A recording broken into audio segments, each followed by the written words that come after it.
It's our 9 o'clock budget workshop session. Let the record reflect that we have Commissioner Kearns is on Zoom. I think Commissioner Waldorf is going to be joining us on Zoom. Commissioner French will be a little late, I'm hearing. And you have Commissioner Jordan and Commissioner Keeney here in that conference room. So that's the attendance for this morning so far.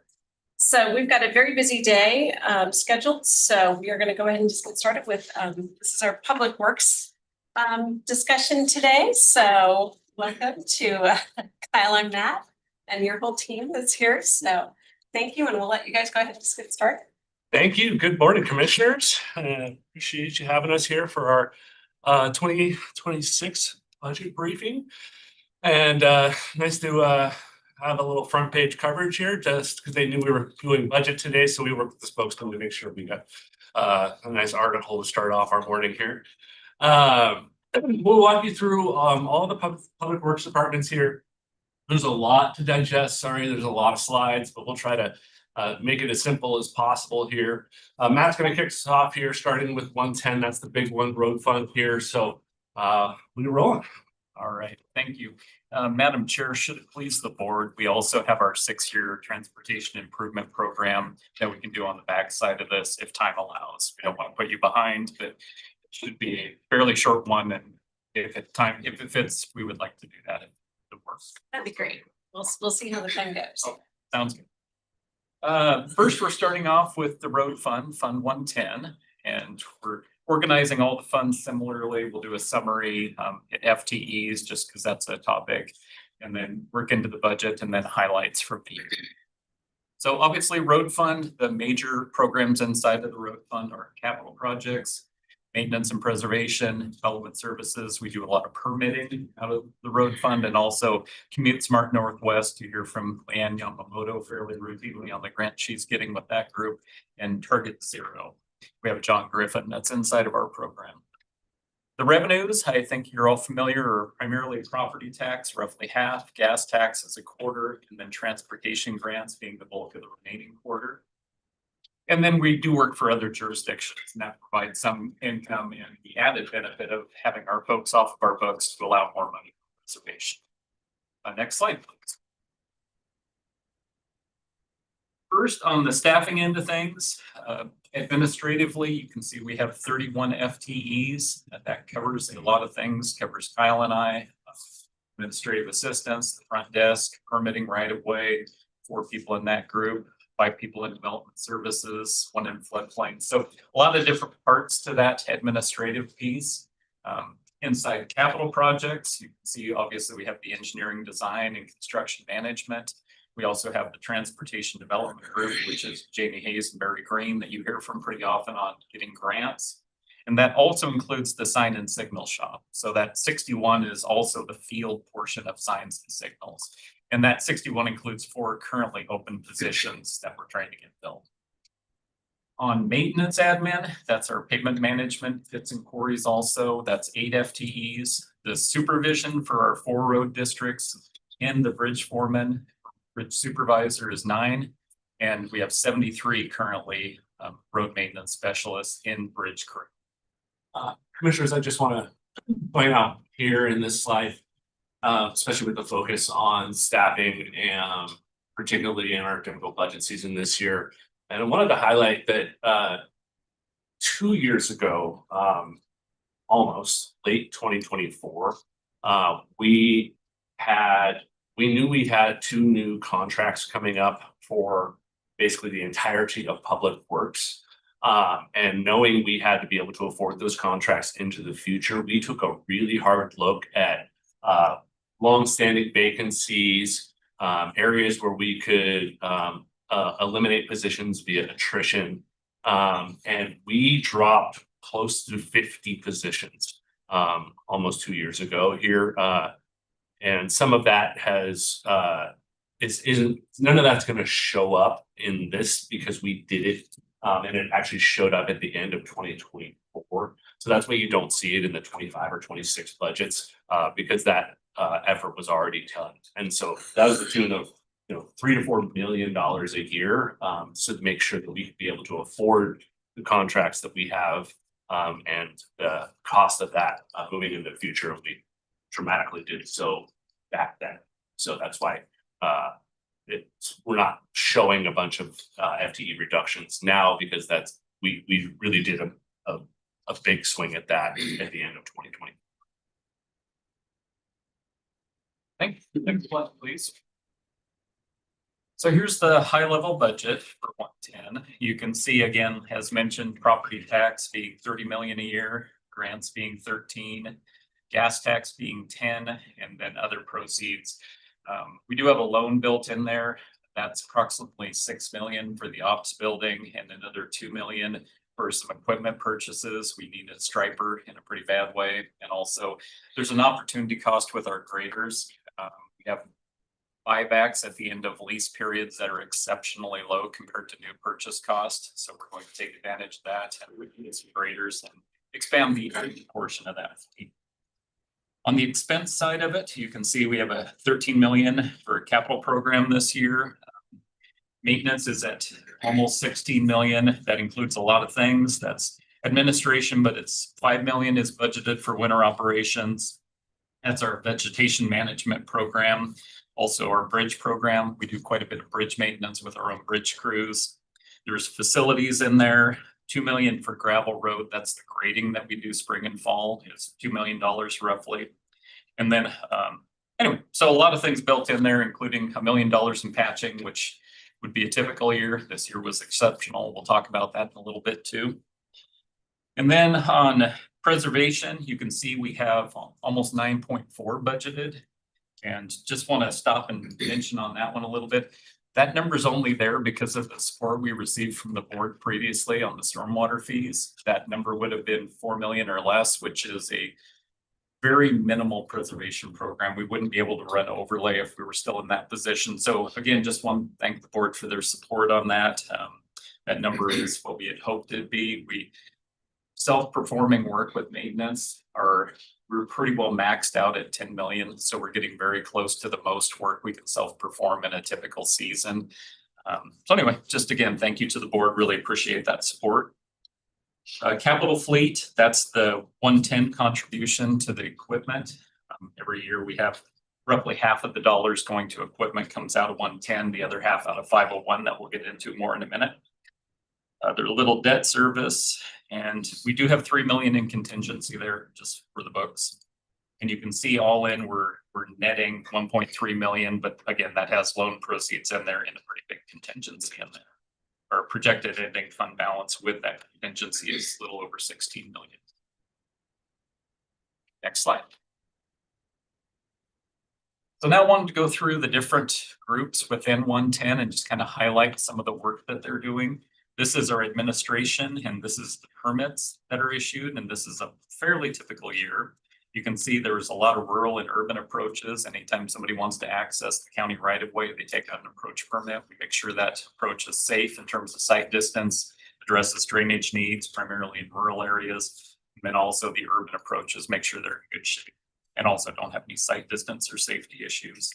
Lots and lots of utility permits, obstruction permits, engineering construction. That's all of our construction. That also includes private developments. They have to need permits too, obviously, when they're working in county right of ways. And event permits. I think you're all familiar, different events, Bloomsday, Cherry Pickers Trot, a lot of races in public right of ways. Those get permitted and evaluated for safety. And also we try and get ahead of them with maintenance to make sure the race is on a good service that's going to be safe for people. In floodplains. You can see all in, that's about 1,300 permits for 25 and did 16 and 24. That 1,300 is just year to date. So we'll probably be in the same general area this year as we were last year. Next slide, please. So on the capital projects front, you can see for 26, we have a $15 million program. And as usual, we're doing a real good job. Our grants team is exceptional. They're got 10 million in federal dollars, 1.8 in state, and only 2.7 worth of county dollars. That's again $5.6 in grant money for every dollar of county money that's in there. And that includes everything that's our design right of way and construction effort for the year. The major projects, and we'll hit this again when we get to the 6-year plan if we make it that far. Bruce and Peone roundabout, Wellesley and Appleway roundabout out at State Line. The Crestline sidewalk project and our crews were able to get in the crossing portion on 57th this year. Just went by it this weekend. It looked really good. It's really safe for people trying to get across 57th. As you all know, I'm sure that's getting very busy. And then we have Market Street preservation, $2 million preservation from Freya running. Just to recap 25 was an $18.5 million year in transportation improvements. And again, very similar numbers, a little more state money last year, 10.2 in federal, 4.6 in states, and 3.3 in county. And very similar ratio, 5.5 in grant dollars for every dollar of county. And you can see at the bottom there, just a few pictures from the year. These are ones that we're going to be doing next year, I believe. Appleway Wellesley intersection, Gordon Road Bridge. We're going to be doing a bridge project next year. And then Market Street, and then the safe routes to school and the Crestline sidewalks. Next slide, please. So on the maintenance end of things, the highlights from the year, I think the board's somewhat familiar with. You get the phone calls, very similar to us. And it was a mild snow year, so we were optimistic going into spring, and then spring came in with vengeance and did a lot of damage to the road with that one runoff event. Combined with the frost damage was $6 million. And we were able to use some fund balance out of stormwater utility since it was very stormwater related.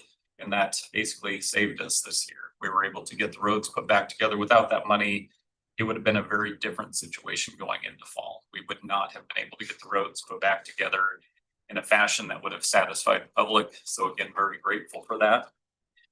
This year, I think similar to other groups, we're seeing better ability to fill vacancies and retain employees for if people stick around, especially in the road maintenance group.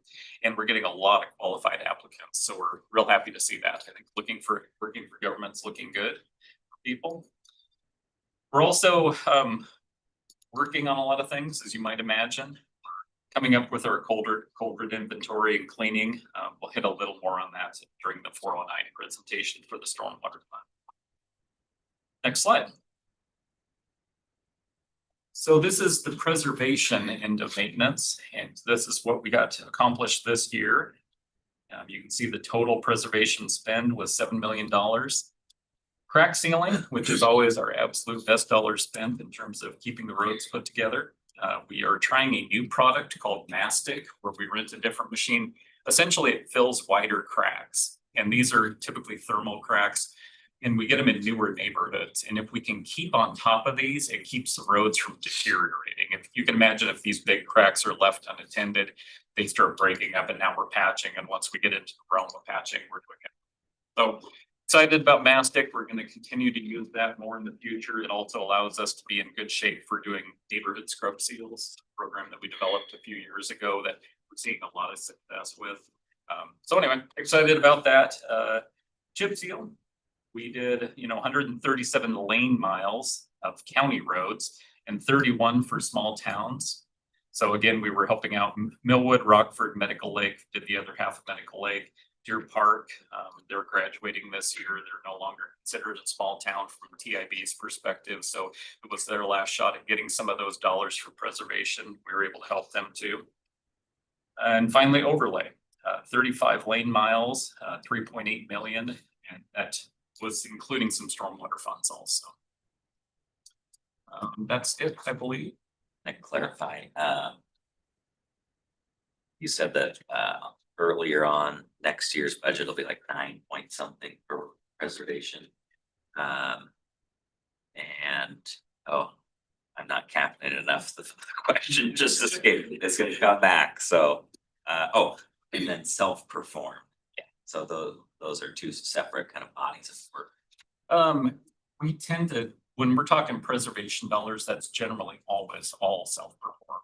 So that 9.4 is what our crews will do next year. Okay. Yeah, that's the projected budget for our self-perform For the that our crews are doing. Okay, thank you. We can also contract it out, but we saw this year, we put out a grind and overlay project, and it was 3 times as expensive as self-performing. So we didn't elect to award that and kept the dollars in-house, and we're able to get quite a bit of that work done.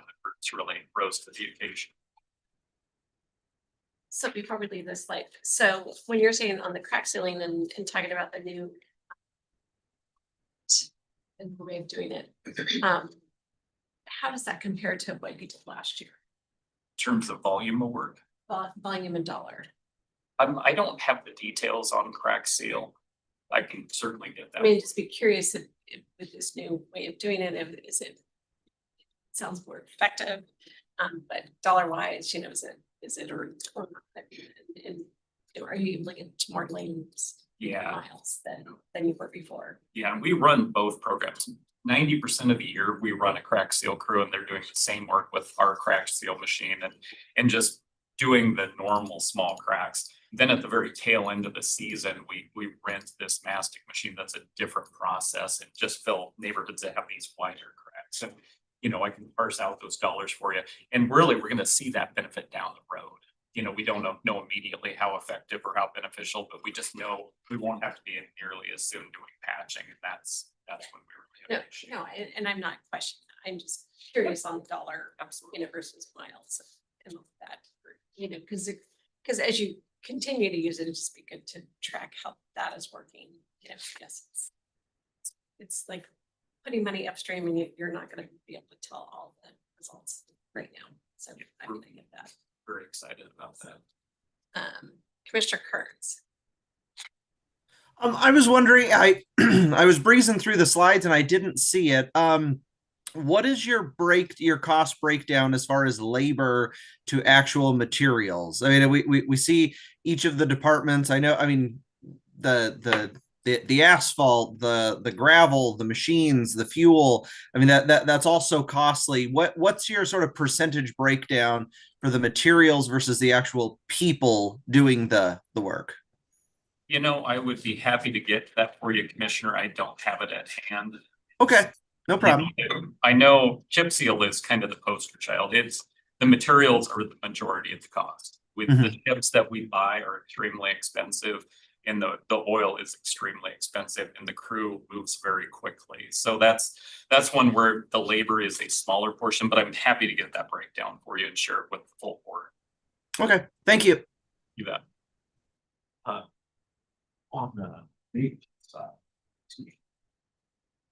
That's not uncommon. I mean, a rule of thumb is a third equipment, third materials, third labor. But that's, you know, it varies by activity and what we're doing. You know, overlay tends to be also very material expense heavy, but the equipment's also, we rent pavers and that's 15 grand a month per paver. It's a lot of these are extremely expensive in terms of the equipment that we use too. So, but we'll get that breakdown for you and share it. Okay, next, the 501.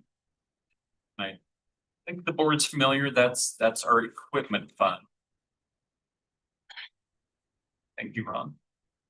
And you can see that's required by state law for counties in Washington state.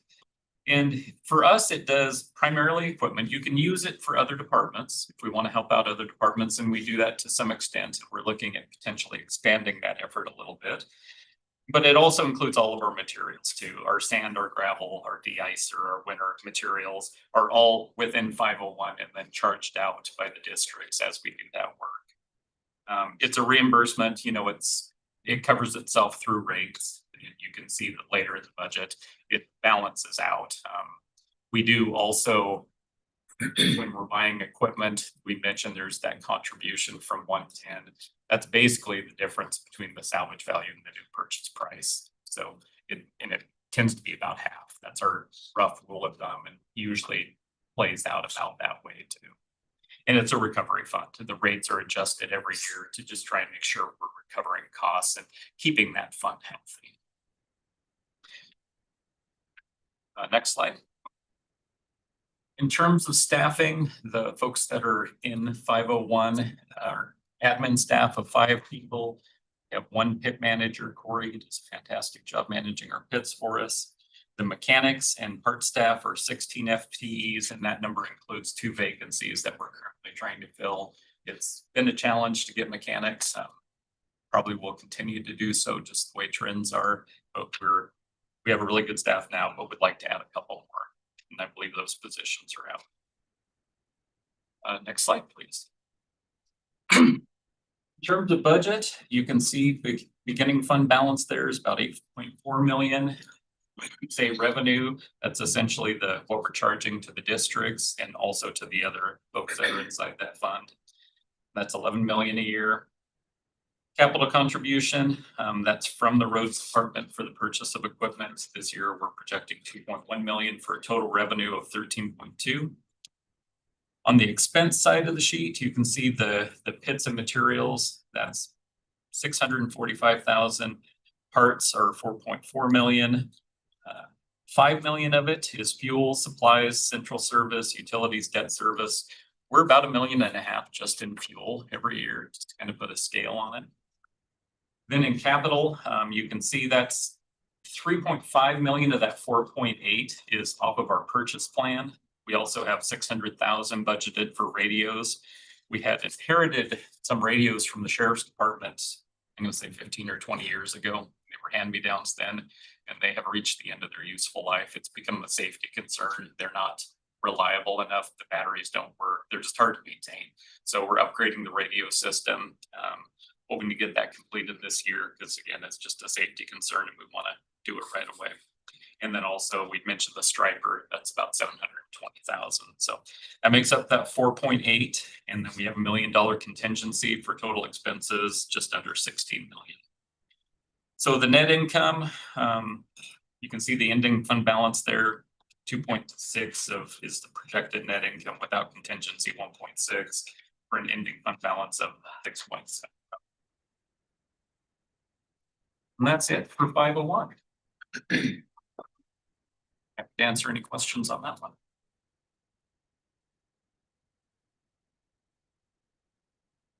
Okay. We'll move on to the wonderful world of solid waste. Solid waste is Fund 35. So these are rate funds and they're used for transportation operations, education outreach, the solid waste planning efforts here. This is all tipping fees and grant funds when they're available. So go to the next slide. Somewhat familiar with this. So we have this is where we've seen the growth in our FTE since we took over the transportation operations. We have a 6-person admin team and about 38 staff. Should be 40 if we can get those 2 vacancies filled. And that's so, you know, we took over 2 different operations from an FTE standpoint. The scale house used to reside in the treasurer's office that is now in Public Works. And then obviously you're familiar with taking over the operations component of the transportations. So that's really where all that growth came from, was the importing of the staff from the treasurer's office and then onboarding of the transportation operations. Our budget here, and we kind of went over this recently when we were talking about rates for the year. We have a beginning fund balance of about 4 million, estimating to bring in just shy of 22 million from our tipping fees and some grant funding. We have the breakdown of that with the salaries, our debt service, a little bit of capital outlay.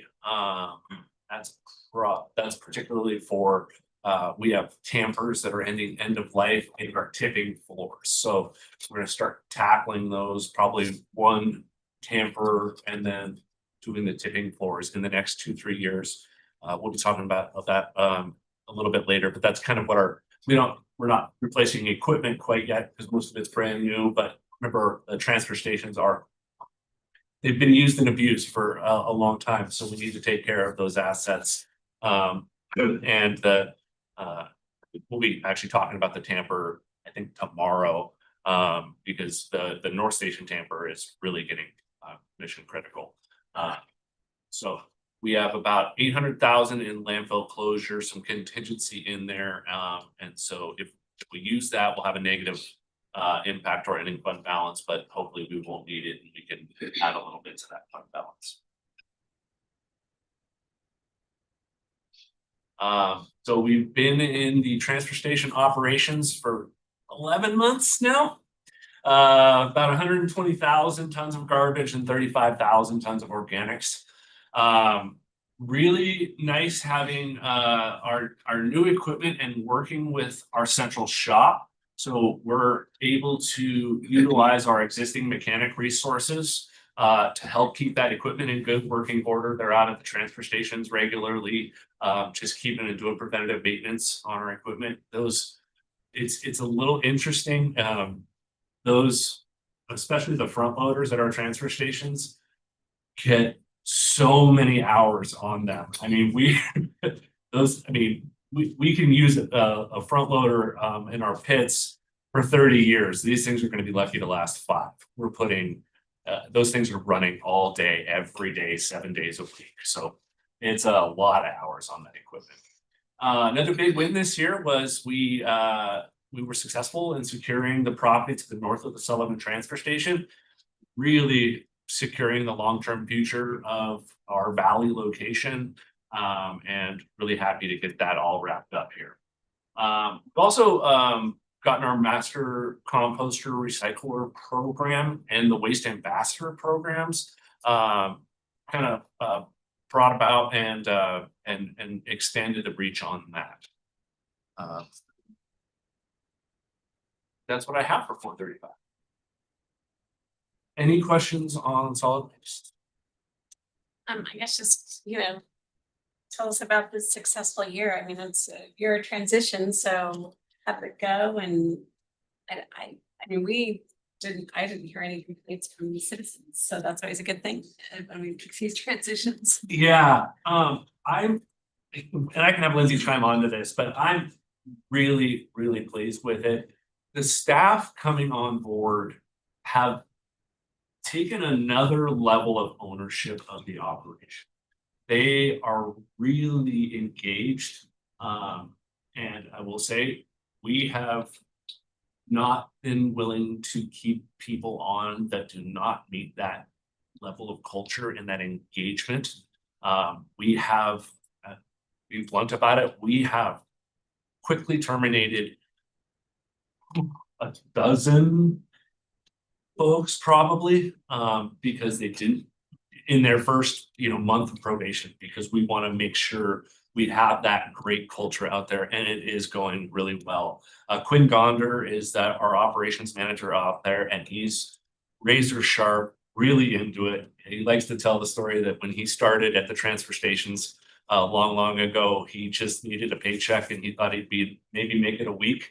Now he can't wait to spend his entire career in solid waste. He absolutely loves it. He's just enamored with it. I think we've been doing some good with the public, having those regular hours. I don't remember if you recall, but when our Waste Connections was operating, we'd have like winter hours and then summer hours, and they changed. And whenever they changed, we'd get a lot of nasty grams, and we'd have to post people at the phones and the gates because we had some upset customers. Going to a standard set of hours year round has gotten rid of that hiccup with the customers. And I will say the challenges it's getting more difficult to operate transfer stations. Lithium-ion batteries are a real thing. And the team is having to be really, really engaged in what is hitting that tipping floor.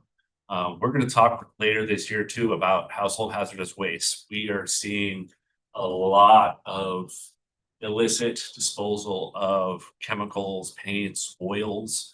And the team is putting together a plan to address that. But I will say they have really done a great job, and I think they're taking ownership of those transfer stations in the best way, to really make sure our customers are receiving good service, but also that it's a safe environment out there. Everybody's looking out for each other, and I'm really pleased that Lindsay and team have just done an outstanding job. I mean, they stood this up so quickly. And obviously, it's a transfer station. It never stops. The trash that always keeps coming. So to have that, I mean, there's always hiccups, but to be able to step in on a Sunday in November and frankly, the public not notice that we have a completely different operations team out there, it's really cool. And I couldn't be happier with the team's first year of handling it out there. That's great. Thank you.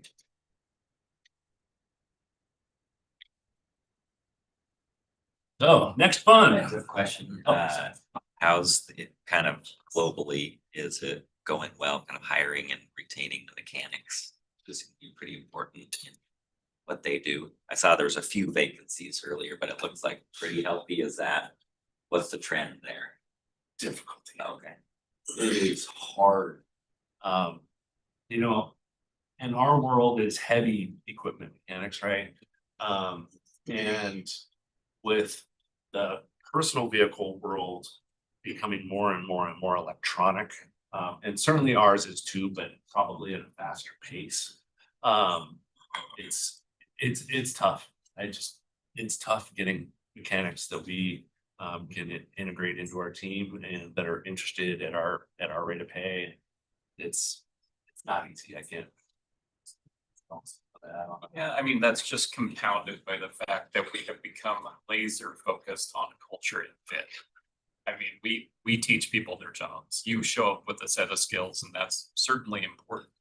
But it's dwarfed by the importance of them fitting well into the culture and being a good teammate. So it's really both.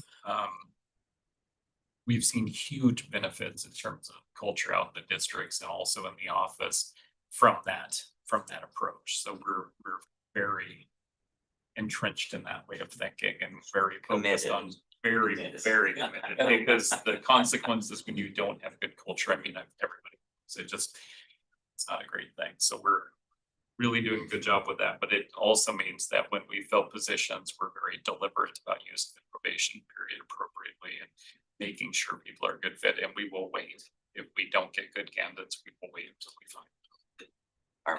Are most of is it a challenge getting like younger people or more, most of the mechanics long time? What's kind of the mix there? Some of both. We have some mechanics that have been with us for a long time. We've hired some with pretty decent experience and some are younger. So it's kind of a blend really that we're seeing. And, you know, if we see that good fit and they've got skills, but maybe they need a few more years of experience, we'll work with them. And there's things like having a CDL when you come on board, because that's a requirement. We will work with people and help them get their CDLs. And, you know, if they're a good fit, then we're willing to make accommodations with if where they need.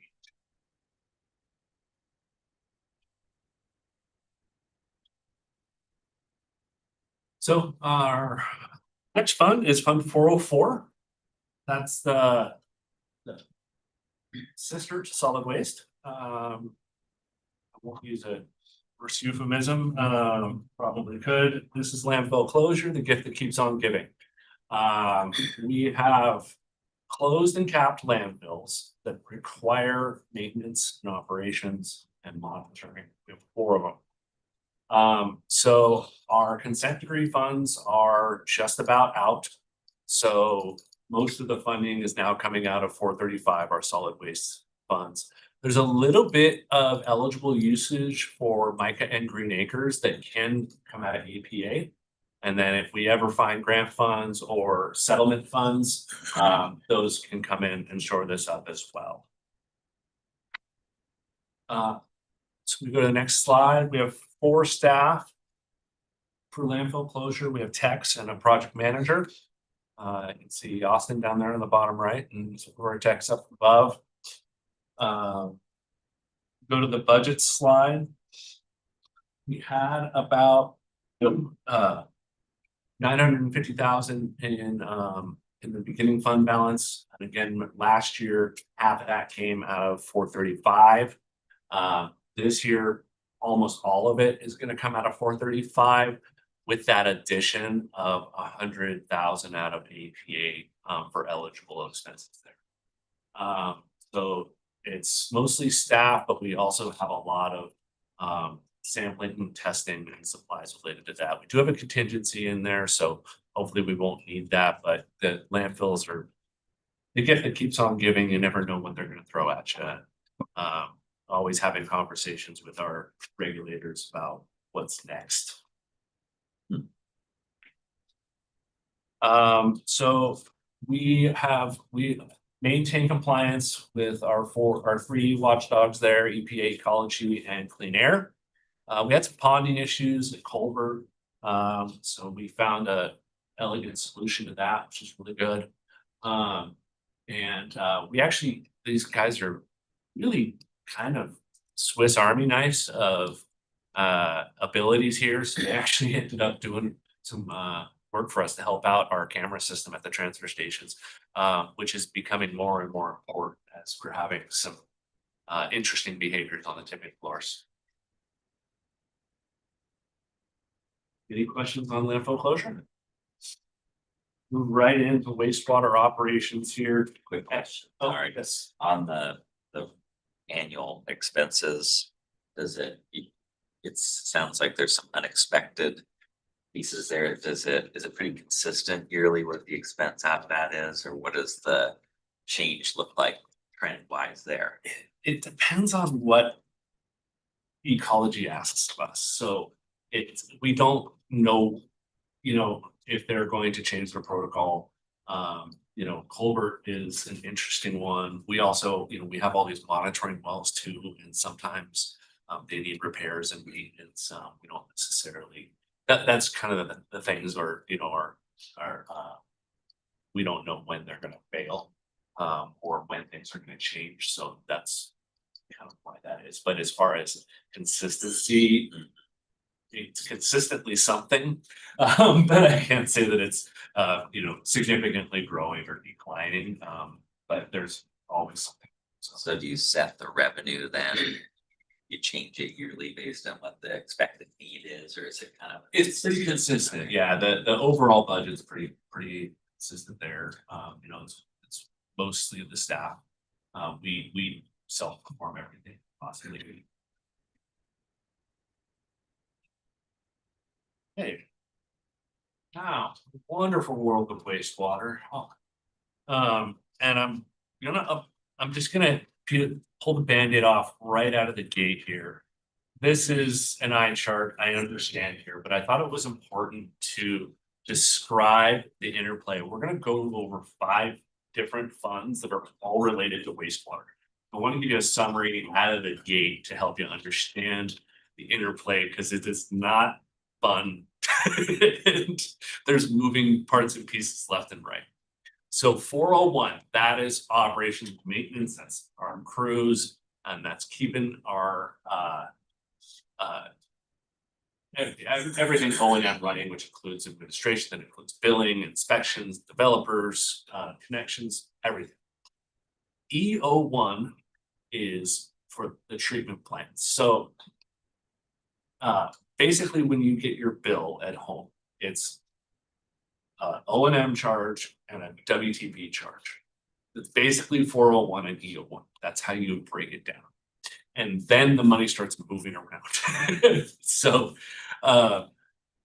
E01 jumps down to 434 to pay for the debt service. 401 ends up going there to pay for our share of treatment at the city's treatment plant.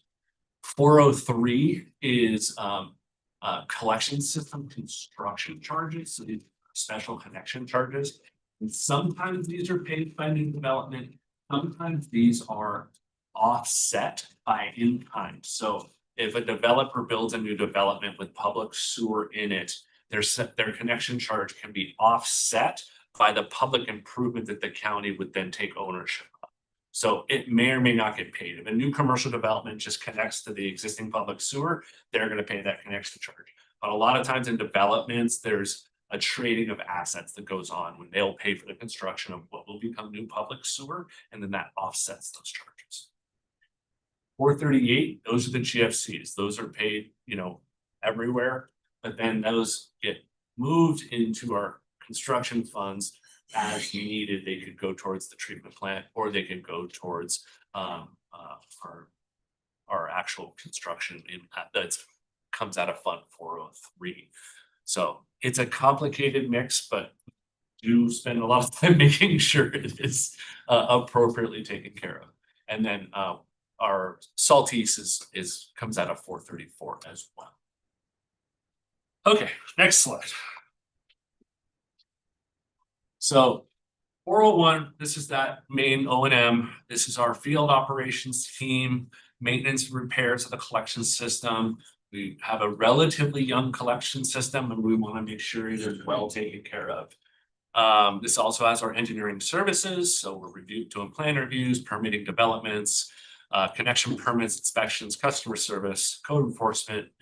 We also have our billing team out of here. So all of those 40,000 plus accounts, our billing team manages out of this. Also our team that does operations out at the regional water reclamation facility. You know, Jacobs runs the plant, but we do have some staff out there. And then we also pay for our treatment and some maintenance over in the city's building. We have the industrial pre-treatment program. It's harder to say than it should be. Commercial pre-treatment review, that's that fog component. So we have a pretty good sized system here. So 34 pump stations in our system, which is actually not bad considering how big it is. You always want that number to approach 0, but you have to move sewer uphill now and again. You know, this region is very blessed by geography. Most things run downhill the river except the north side. So you don't have to pump as much as many other communities. I reviewed a community back northeast that was a fraction of our size, and then they had 300 pump stations. And it's not the kind of terrain you want to be dealing with. So we only have to have 42 miles of force. That's pressure. So that's when you do need to pump wastewater under pressure. We have over 600, approaching 700 miles of gravity sewer, 15,000 manholes. And then we have that other little treatment plant down at Latah. We always talk about our big one, but we have a second one down there on the backside of Latah here. So revenues, almost all of it comes from our sewer service fees. There is some plan review fees, connection permits, developer agreements, and industrial discharge permits. So we have 57 total staff here. You see the breakdown between billing, our wastewater system group. That's in here in the office. Our O&M group that boots on the ground out there maintaining and inspecting our system. And then we have the water program and administration folks out there at the treatment plant. So budget here, we have our O&M is about $9.5 million. Our engineering services inspection team is just a little over 3. Our billing team's about 2. We have about 1.3 in capital out of 401. Our debt service component there, share of countywide service, and then treatment plant operations. You see that big number there, that's Jacobs, as well as the components that we paid for. And then you can see we're, if with use of contingency, we grow that fund by a little less than $1 million this year. And then you see, obviously, DMLC is up. Here's some. This first bullet is really incredible, and I can't stress this is a difficult process. But our team has been reviewing every single commercial account in the system. It's around 2,000 accounts. We have found $1 million in additional credit. That is doing the hard work and having the conversations of folks that were just frankly underpaying on the commercial side. And it's a difficult, you have to kind of do a historical archaeological process on what folks paid when they connected, what are they using today, and truing that up with their water usage. And it is really, really cool. And we're gonna talk about sewer rates this year. We are not going to need an O&M rate increase this year. And that is directly attributed to the work the team has done on commercial accounts. We're just, it's not, you know, we're just correcting what has been overlooked in the past and having the hard conversations with our commercial customers. And that's going to directly benefit every homeowner in our community connected to our services. So we have we're treating about 7 million gallons a day at our treatment plant under the Jacobs contract. They're really doing a great job. They really work closely with our team. it's just really an outstanding level of treatment out there and protective of our river. We use about 4 million gallons a day of treatment at the city of Spokane. So we have 17 million basically in paper capacity, in what we are allowed to grow. It's the city's treatment plant. So we serve 70,000 ERUs. That's the equivalent of a single family residential unit. We are approaching 50,000 accounts. So 49,000 right now. So we're gonna hit that mark here. We crossed over the 70,000 ERU mark this year. So our system's growing, but we do have capacity. And I want to highlight just one thing, and you're going to hear this more from us as we move forward. The world of wastewater is changing. Gallons is no longer an appropriate catch-all when we're talking about wastewater. We need to start migrating the conversation from gallons to nutrients. Because we don't treat gallons, we treat nutrients. And this is going to be an evolution in worldwide wastewater, but particularly in, areas with really tight discharge controls, as we have. Spokane River has some of the tightest discharge controls probably anywhere nationwide. And everything comes down to nutrients. And so the conversation is going to continue to evolve from gallons to nutrient loading and looking at the type and strength of waste we're receiving, not so much the gallons. So just want to preview that this is going to be an ongoing conversation as we continue to evaluate wastewater treatment. Everybody's going to be having this conversation. We just happen to be kind of on the front. The next slide. Okay, so this is like, It's fun. Can you just speak to strategically how you think about level of fund balance and what that is for going forward? absolutely. So we have, we know we're gonna need additional capacity at our treatment plants. We think that's going to be in 2050. Is that about right, Ben? Correct. About 2050. And that is going to be an enormous dollar amount. Definitely 9 figures. And we will be starting planning for that. About 15 years. We'll actually start planning on what that's gonna look like. So knowing that that's a huge thing. Also, if you start getting in, our system is young, but it's not that. So when you look at the cost to replace sewer infrastructure, and there are some components of our system that are, now 60, 70 years old. And going down 20 feet roadway, rebuilding back the entire matrix, the cost per foot is astronomical. So as we look into system replacement and treatment plant operations, that's why you see that fund balance as it is.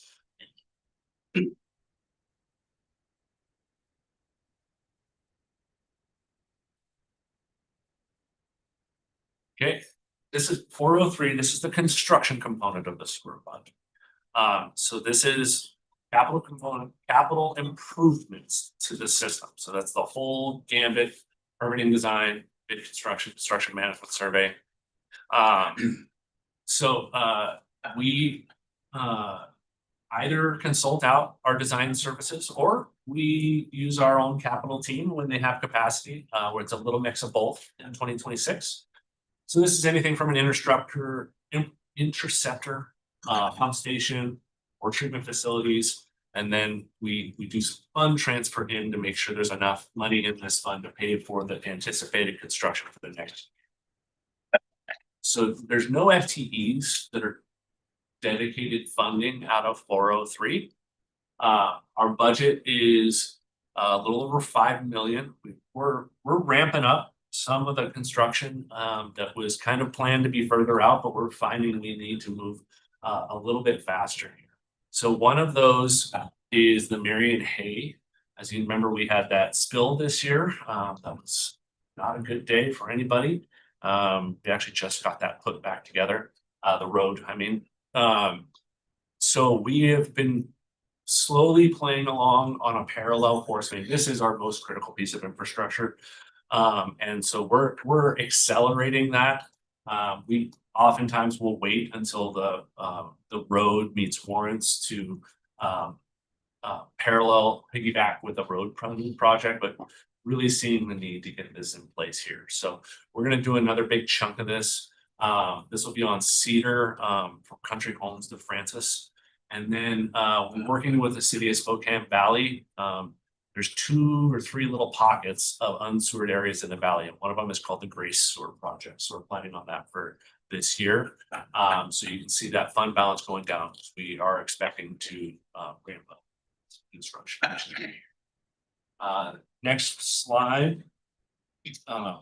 We did a big chunk, 1,400 lineal feet of that parallel force main to Marion Hay. That was in conjunction with the Country Homes Boulevard project. And then we had some sewer in Hatch. There was a gap out there. So both of these were within other capital projects, but we did have some sewer construction this year on both Country Homes and Hatch. 403. 438, this is our GFCs. This is upgrades to our general facilities. So these projects are built out of 403 and we fund transfer from 438 out of the general facilities charges. So if you go to the next slide, again, there's no staff, there's no FTEs funded at 438. But we also use this for some of the capital component of our percentage portion of projects at the city's treatment plant. And then you see the parallel force main and some pump station upgrades. So we will be reducing some of that fund balance because we will be building out here, and we have more in the works coming in 2027 as well. We'll be dropping that fund balance in. Okay, this is EO1. This is our treatment plant charges. So this is our share of the cities, the 10 MGD at the city's plant that we pay to maintain. So we own 10/44 of the capacity.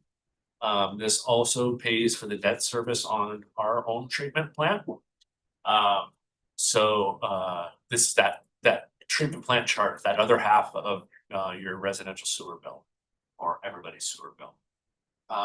This one we are showing proposing, and we will be bringing this in front of the wastewater policy advisory board, a minor 25-cent increase this year. As I mentioned before, we are not proposing an increase in the O&M, just keeping up on our treatment plant treatments.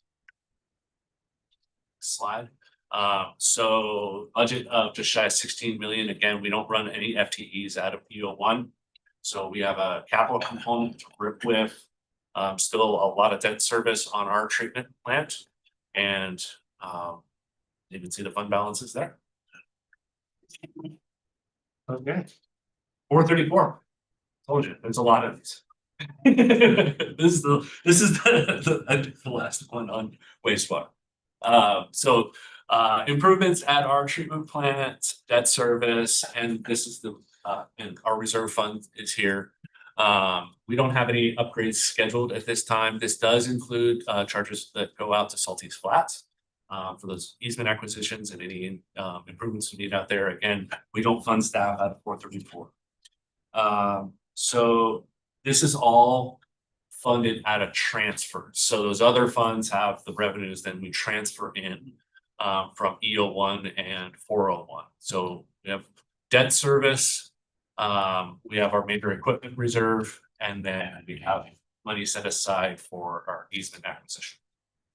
There you have the fund balances there. Again, some highlights, we're still paying off our treatment plant. We have good debt, I would say, on those plants. That means the board did refinance that debt when rates were super low. So that's not something we're trying to aggressively pay off because it's really good really good rates on that. So we've had to replace a little bit of equipment at the headworks and some piping. And we'll do a couple more of those screens, the headworks, they get absolutely abused. If you think about that being the front end, everything, all of the, I won't describe it. Let's just say that's the first line of defense of everything that comes through the system. They take a beating. And then we're looking at some of our dewatering equipment, and some of those are needing replacement. So the solids out of this, where are you taking that at now? Commissioner, the solids go to Bartech, they're hauled there under a separate contract. And Okay. Bartech composts them with Clean Green from the community, and then Bartech sells it and distributes that product. Is that the site that's in Adams County or is that in Western Spokane County? It's in Lincoln, Lincoln County, County. in Fish Trap, the Fish Trap exit in Okay. Lincoln County. Got it. Okay, thank you. Okay, we're done with sewer. And now 436 aquifer protection area. Very happy to be saying we have a renewed aquifer protection area. And so excuse me. As we know, this is preserving and protecting subterranean water quality and quantity. You can see the rates that are charged to residents. Using drinking water is one rate, and then septic systems are another. So we do, it's one thing to remember, we administer this entire program for everybody. So there's quite a bit to manage the collection, the appropriate assessment, and then the distribution of the fees. We run that backbone monitoring program for everybody and have that our robust education system for water and environmental education. And then there is a component that we do use APA funds for that goes for wastewater and stormwater infrastructure. For the next slide, we have 5 staff that are funded out of 436. Our water resources manager, we have a project manager, and then we have our 3-person education team. And I can tell you that education team is overbooked, booked solid, and having to turn people away. Just so everybody's aware, there is a huge demand for more and more schools wanting to come. Both our big school districts, but also a lot of the small charter schools and kind of special needs schools. They love coming and using our program, and just wanted to just know we are absolutely maxed out at the current staffing level. So we hate to do it. They fit in everybody they can, but we do, especially there's so much demand in fall and spring, particularly. It would always be nice if we could do more in the summer, but it's hard to coordinate with schools and summer programs, obviously. But just wanted to let you all know we're capped out. Next slide. So the revenue is going up dramatically with the city of Spokane's included. Our program, and that includes our monitoring, our education team, is just shy of $1 million. And then so that comes off the top before it's distributed. And then we still get our proportional share as well. So we're using some of that for sewer construction and stormwater construction this year. And we mentioned the landfill water quality monitoring, which is an eligible use of APA funds. That is, shaves a little bit off that unfunded landfill liability. And then about 2.2 million will go back out to the cities.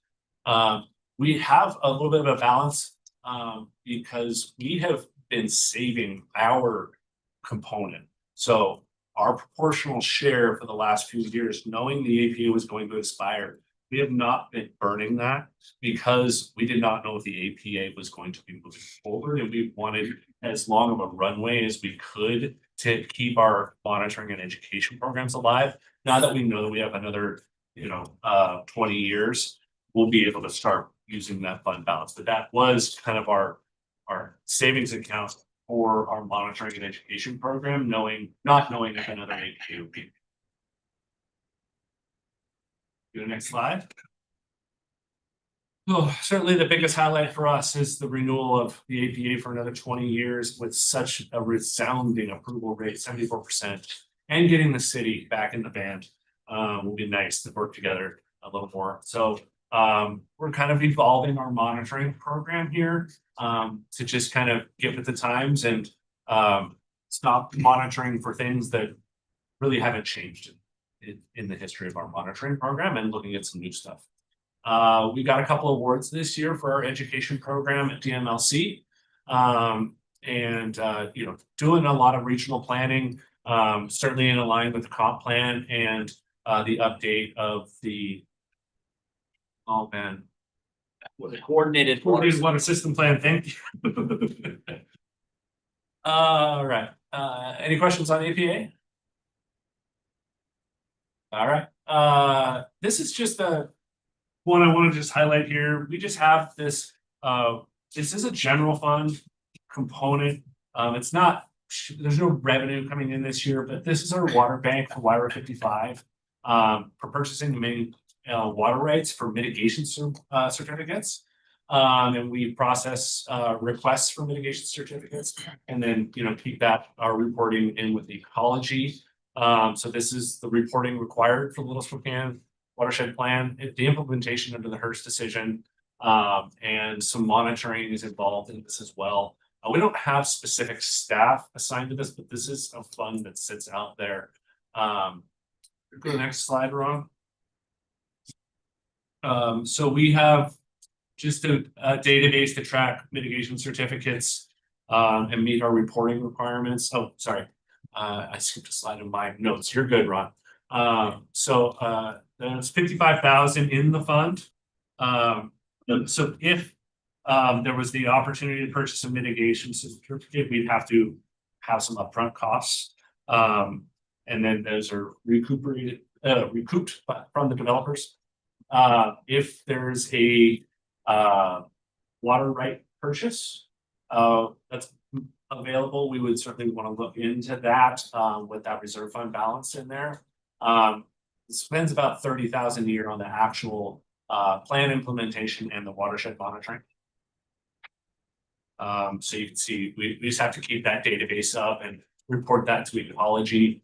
And then we have 9 wells and 7 little tributaries of the Little Spokane that we're assessing trends in for monitoring. It's all related to the implementation plan.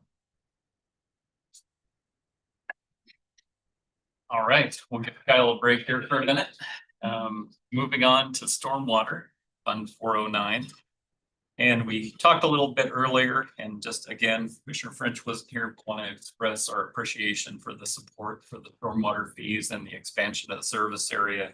It has had a huge impact on the overall roads and the stormwater system. So it's doing exactly what we hoped. It bailed us out this year in terms of getting the roads put back together from all the stormwater damage, and going forward, it's reflected taking the maintenance activities that were originally paid for by 110 and paying for those with stormwater dollars. We're able to fully fund our preservation, which is the cumulative impact year upon year is almost indescribable. It's going to be a fantastic benefit. We're all going to benefit as a community. So thank you again to the board for that support.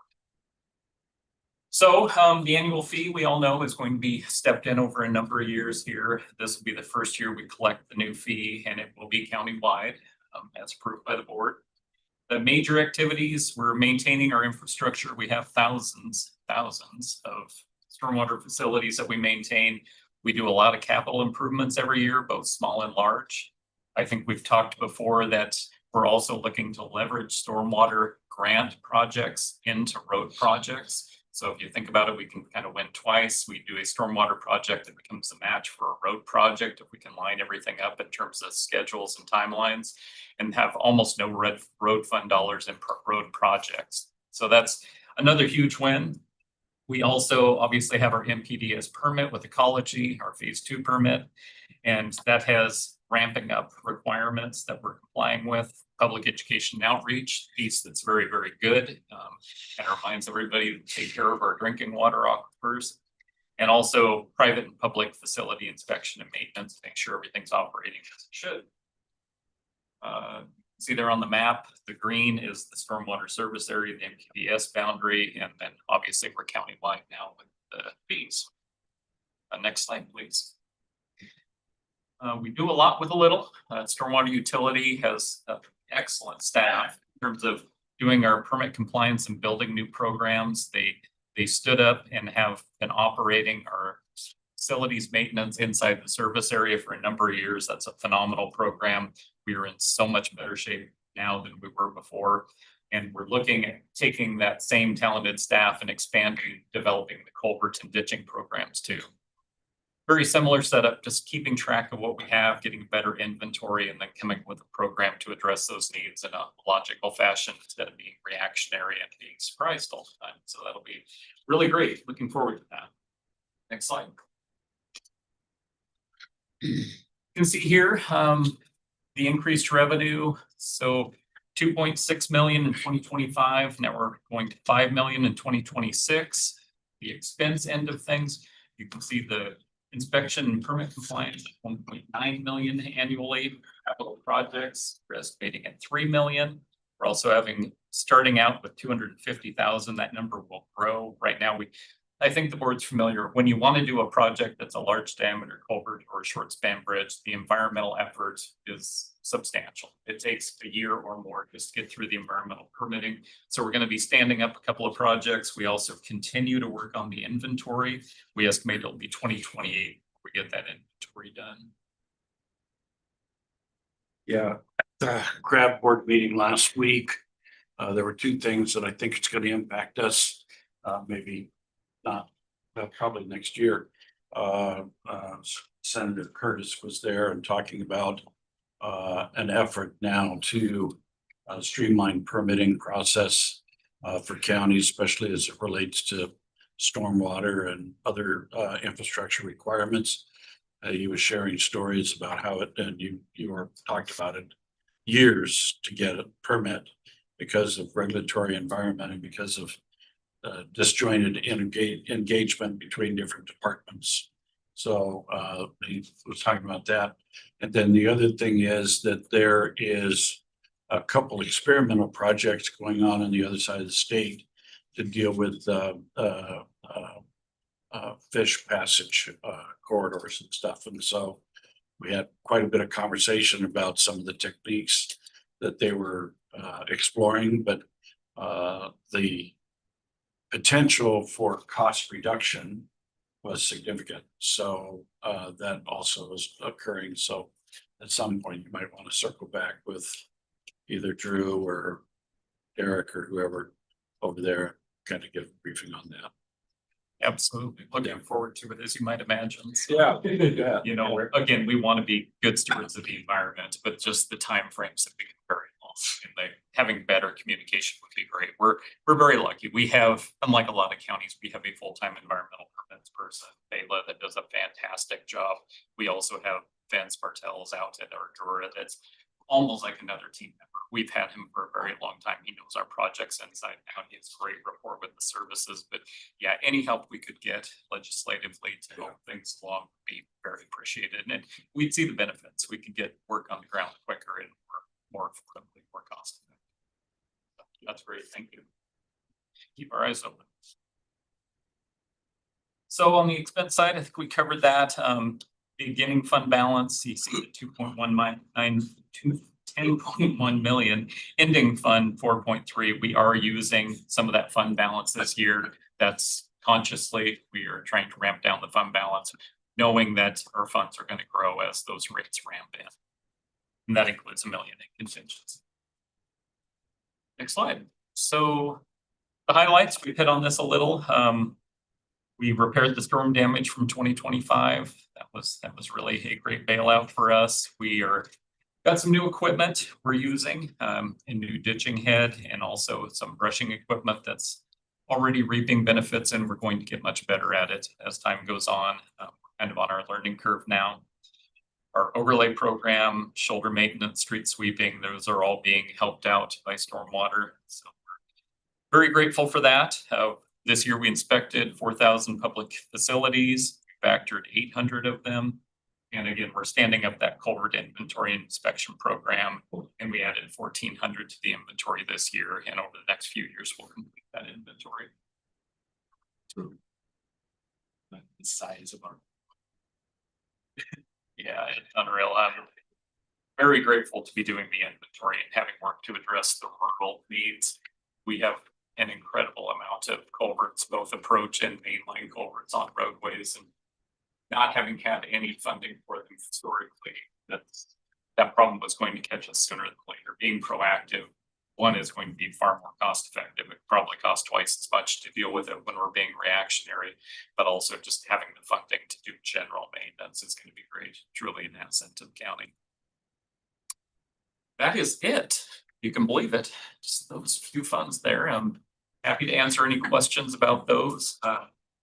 Madam Chair, if it pleases the board, happy to move on to the 6-year plan and brief forward on that.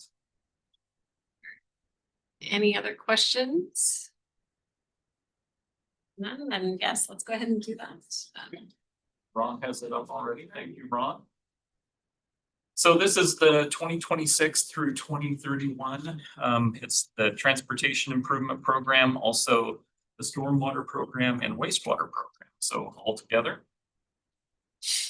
First slide here is on the transportation program. You can see for 2026, we have 15 program projects for a cost of 15 million. And you can see the out years, the number of projects varies a little bit, and the dramatic increase in the dollars in the program. That's not very real, as the board, I believe, understands. We have a lot of out year projects that are placeholders that we are pursuing funding for. We don't realistically think we will get a lot of those in the next 6 years. That would be $236 million, which is not likely to come around, but we anticipate the program staying in that 15 to 18 million a year is the realistic projection for it. Next slide, please. Covered this a little previously, but you can see for 2026, we have 2.7 million roughly in county dollars, 10.1 in federal, 1.8 in state, and $500,000 in local and other, for a total program of 15.1 million. Again, that's a really great ratio of 5.6 to 1. Really benefits our constituents. On the right side, that's some of the major projects we have going out for 2026 in the construction world. We're doing a couple roundabouts, one out at State Line, Wellesley and Appleway, and another one up at Bruce and Peone. There were some pretty serious accidents at both of these. That's driving it. These are primarily safety dollars that are funding these. And those would be really good improvements. They'll increase capacity and just make a much safer situation for the public. We have our Wall and Grave Street pedestrian project. That's a $500,000 project we'll do next year. Crestline sidewalks, we talked a little before, we were able to get the crossing completed this year by county staff. That was our signal crew out doing that work, and they really stepped up. They put in some overtime and they went above and beyond to get that done before school opened. So we're very appreciative of staff for doing that.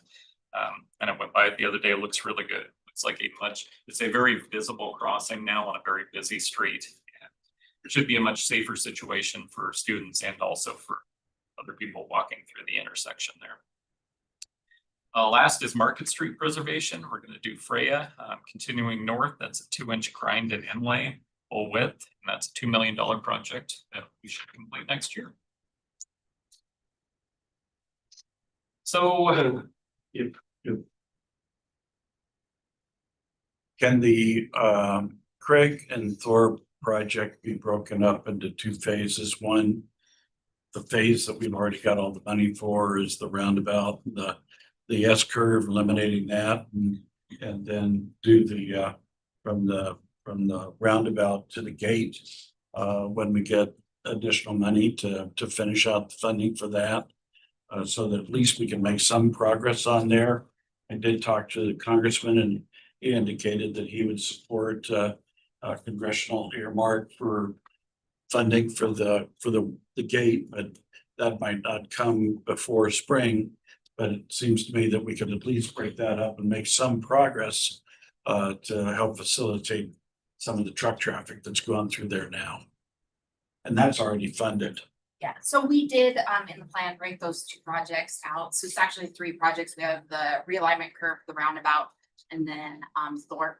So those are separate projects. We'll try and put the roundabout at the same time we do the realignment projects, because those are both fully funded at this time. We're looking at a 2027 construction. We'll advance that if we can. Right now, our constraint is that we are working through the environmental processes. So as you know, those take time. So as soon as we can get that federal NEPA adjusted, we will work through that. So there is some logistics and administration, but as soon as we can get those moving.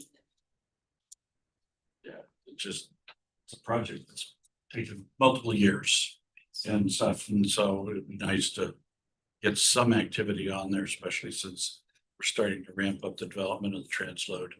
And that'll be one of the major obstacles is truck traffic. So, all right.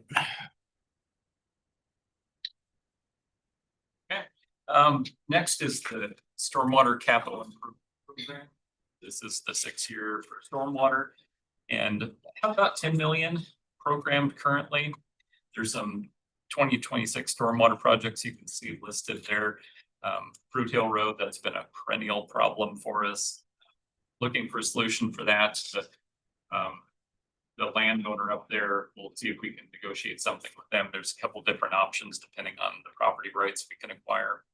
Hastings and Pittsburgh, Low Road, Minidoka, there's a little discharge to the Little Spokane River on Minidoka we'd like to clean up. And Mulcher Road, that's been another perennial kind of urban drainage problem. You can see across the bottom, that's the plan. You can ignore 2031. We don't have anything programmed, so that $10. It's just a placeholder. We'll probably spend more than $10 in 2031 for a total of 9.5 million. So here's our culvert inventory and replacement program we've been talking about. We're going to continue completing that inventory with the expectation we'll get done in 2028. We're also developing a ditching tracking program, and that's underway. They've started working with it already, but expect full implementation next year. Evaluation of culvert and priority ranking. We're not going to wait until we get a complete inventory to start doing projects. We'll take the inventory we currently have and start a prioritization and start planning projects immediately. You can see we're also having a pilot project for culvert cleaning, and we're going to look at contracting that out. That's some of that work that we can contract out pretty effectively, we hope, and free up staff time to do other maintenance work that we don't get to. Also accelerating small works projects that are neighborhood specific, evaluating the stormwater regional facility locations for some possible new ones. And we're retrofitting existing county-owned stormwater ponds back to their original design, get things working correctly. In the permit world, you can see the Little Spokane River permit requirements include education campaign and potential outfalls. So we're going to need to do some monitoring at those locations and immediate repair of any deficiencies. There's a look at like we're going to do some effectiveness and monitoring too, and development of private facilities program. That's a big lift, because you might imagine there are a lot of private storm drainage facilities, and we're going to become responsible under our permit to inspect those and make sure they're operating correctly. So between getting the rights to go in and do that and to follow up and get people to comply, that'll be a pretty big lift going forward. Next slide, please. So the 6-year capital improvement program for wastewater has about 32 million in proposed system improvements over the next 6 years.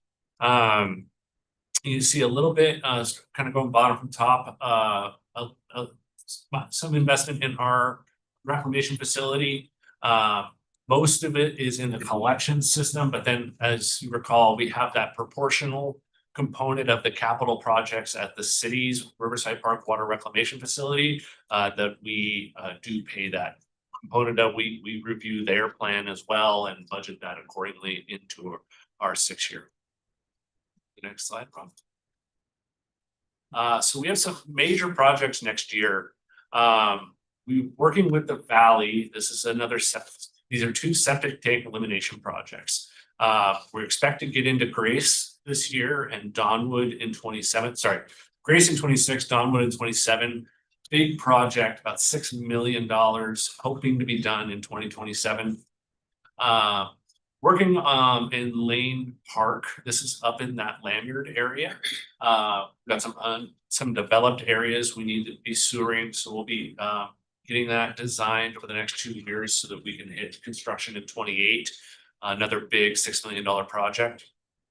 And I mentioned that parallel force main, the Marion Hay, advancing a couple more segments of that. Gonna put another $2 million project out for next year. That's extending that parallel force main and giving some redundancy to our most critical component of our sewer system, at least for critical failure. Working on the undercrossing to get under the railroad and Highway 2. That's about a $1.3 million project, probably going to be done in 28. Realistically, getting the rights negotiated on that's challenging. Mentioned the estimated capital components of the city's treatment plant, and then further down at the bottom there, extending some sewer out of Meade in Wilson and Florence. We've got some dry sewer in Market Street and going downtown into Meade there. Construction is expected in 2020s. Slide.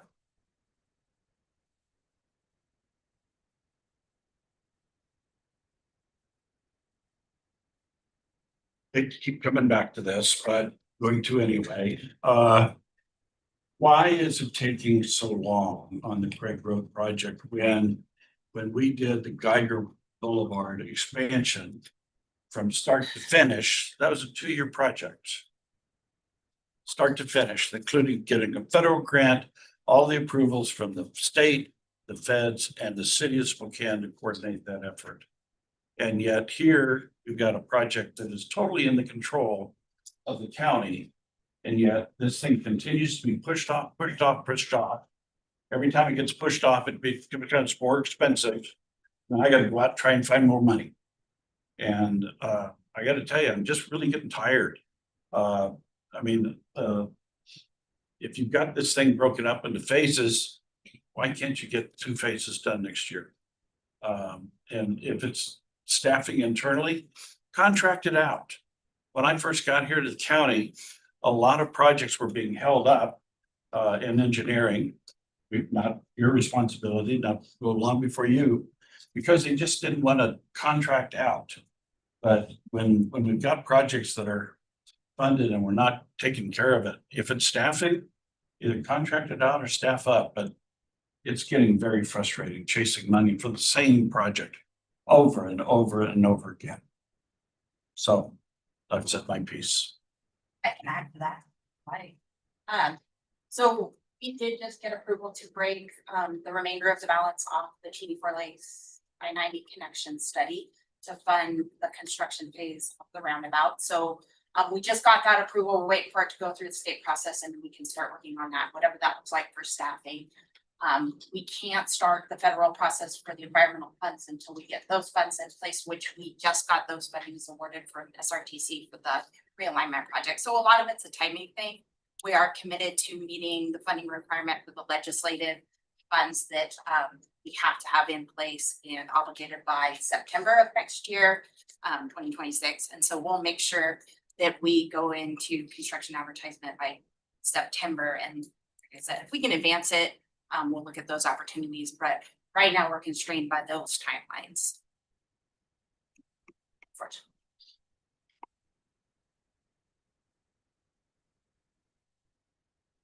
Oh, and I thought it's just, as you come forward with the 6-year plan, show a map of where these projects are, as you talk about the different projects. See each commissioner's looking at projects that are occurring in their area to make sure they're talking to their citizens about what are happening. So I think that's a good idea, just to show that map so we can talk about. As we all get questions as to where their dollars are going, just want to be able to talk about that. Yeah, happy to do that, Commissioner. We develop the map every year, just isn't quite done yet, but we'll definitely forward that on to So the other thing that we got last week at CRAB was an update on the failure of the state to accurately allocate motor vehicle excise tax to the county. And we've now confirmed the total amount of the shortage is about 111 million. And there seems to be agreement between Treasury and CRAB and WASAC about that number. But the fix might be a little bit challenging, given the financial condition of the state. But assuming that they fund that allocation, then from what I understand, a portion of that that's going to come to the county is probably in that $7 to $8 million range. And so if that can get resolved in the next legislative session, now that everybody's agreed to the number, then that's more revenue that's going to come to the county for the road department. So you might think about where you're going to spend that money. No problem. You see, I come carrying gifts. Again. Do you think, I mean, I heard from WASAC too, that they weren't sure that they were gonna go back. So what our briefing was that if they're complying with the law, they've got to go back. They can always change the law, and that would then wreak havoc for them. The other thing is that it was suggested that it might take a county or two to file a lawsuit against the state saying, you have shorted us this money, we're entitled to it, pay it. It's a lawsuit that counties can launch because we've got standing, where WASAC cannot launch it because they don't have standing. So that was also part of the conversation about who might be willing to throw in the hat and go after the money and file a lawsuit against the state. But that was as of Thursday. Yeah. It's a dynamic situation. Just one question, Commissioners. The 6-year program is something that would go through a public hearing and be adopted towards the end of the year. Would you like another touch on a Tuesday briefing, or are you comfortable with us moving this forward as briefed today?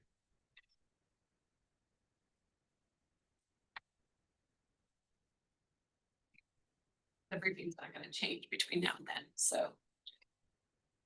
I think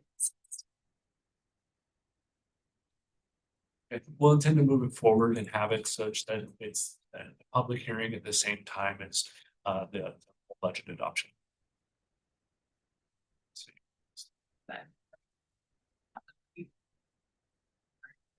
Up to you all if you want to just incorporate it in as part of your budget options, which will include the 6-year CIP. It might be harmonizing all the capital adoptions at the same time. Do it earlier too. typically do it the same week as the budget. I thought we did it like before. I would say the 24, so that way it takes the capital. The 6-year plans as their own and then budget. So We haven't done the 6-year CIP separate, and it's part of the budget adoption by the commissioners. We have done as I recall, we've done the transportation and the sewer capital plans separate from those. Possibly a couple weeks earlier in the past. Is that accurate? Yeah. So there's no right way of doing it. There's no wrong way of doing it.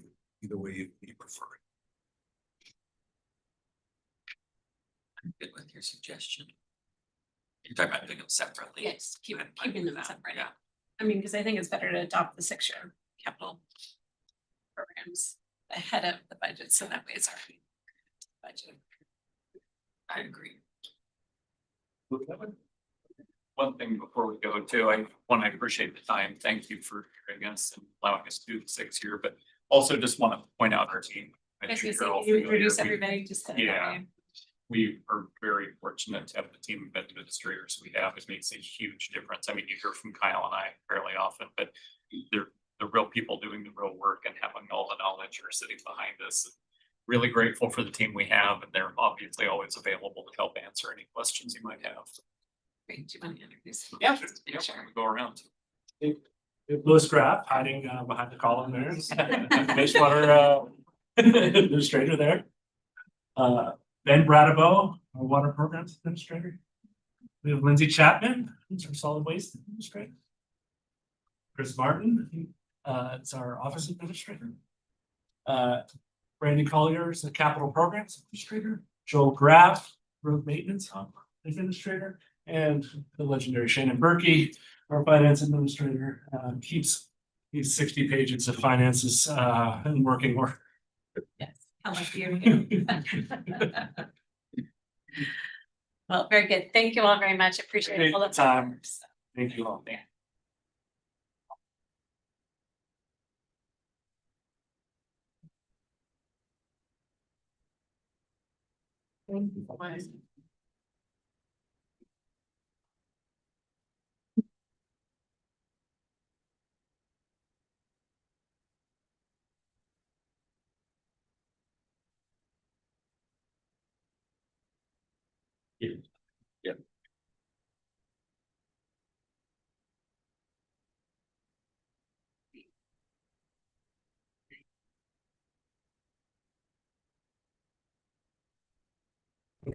Good morning.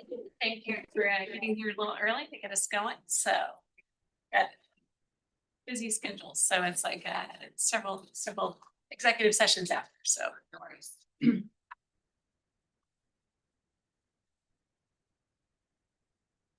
So yeah, Lori, we'll just let you go. My turn. Yes. Amber and Chris are on. Okay. Josh, sure, Josh. All right. I feel like Chris is here, but I don't know. I can go if I can. Yeah. They never put together, so sorry about that. So yes, so Commissioner Waldorf and Commissioner Kearns are on Zoom. There you go. All right, my name is Lori Markham. I'm the executive director. I have brought with me my deputy director and my technical services director, Kim Arredondo, Dusty Patrick. So we're giving you an update as far as how things are going with Shrek along with our budget. One thing I will state is that our budget has not been approved yet by the board. We've been making some adjustments. There's a lot of unknowns and a lot of assumptions that we're making. So the likelihood that this budget is going to stick is very, very minimal. But we are going to do our very best to try to move forward based on what we know. So there's a couple parts where these guys will jump in and talk about their areas, but the fun budget stuff is me. So let's go ahead and get started. So 2026 budget draft and assumptions. So we'll start with some of the assumptions. The assumption is that the city of Spokane will be taking their a portion of the funding for the 911 excise tax and the 0.1% of 1% sales tax. So that's why you see that big difference between 2025 and I'm sorry. I jumped ahead. I'm gonna go back. So what we're seeing for the proposed budget between the budget and the actual projected is we're up a little bit more than we anticipated. I think we sat at a static 1/10. But we actually ended up getting a little over 2%. I think that's what the county saw overall. So we're doing a little bit better than we anticipated, along with the fact that we've actually been able to cut some costs in other areas, including with our staffing. 911 excise tax is also a little bit different, but it's a pretty static tax for us. So while it might go up a little bit, it's not much of a change, or down a little bit, it's not enough of a change for us to know what's going to happen. But our total operating revenue for our proposed budget versus our actual 2025 budget, we're showing a little bit of a difference of about 5 to 6 million on what we were proposing that we were going to be needing. We're basing that off of the fact that we're going to be losing some taxes, and with that we're going to be adjusting our staffing. Some things to keep in mind when it comes to Shrek is that our two major buckets of money go to our technology services, which Dusty will talk about in a little bit, and then our staff salaries and benefits. Aside from that, there's a little bit that goes into everything else, but ultimately that's where the majority of the budget lies. So when we're looking at the city of Spokane changing and taking their funding, we're looking at about a $5 million change for what we can do operationally without losing any sort of level of service. So we're still having to staff 24/7. We're still having to maintain service levels that have been, requested by our members. And so while the money might be going, some of the work will be going with it, but not all of it. And also keeping in mind that radio services, the tech services, and the contracts we have, those are contracts that we have to pay whether or not we're doing stuff for the city or not doing stuff for the city. So. Right, go to the next slide. So we're anticipating a couple things. Let's go through the assumptions. The first is that we're gonna end up taking emergency calls for City of Spokane through Q3 of 2026. And what that looks like for us is that the 911 excise tax is meant to cover the phone system and what we call call maker to call taker. So that means that whoever, whatever citizen calls, the minute we answer that phone call and say, what is the location of your emergency, that 911 excise tax, according to the state's perspective, is spent. We don't use it beyond that other than to pay for the phone system. So because the city of Spokane does not have a phone system up and ready to go just yet, we anticipate that at least until the Q3, we're still going to have to be that primary PSAP taking the initial call and utilizing the phone that we have. So our assumption at this point is that they are going to be a secondary PSAP. We'll take the call, we'll transfer the information.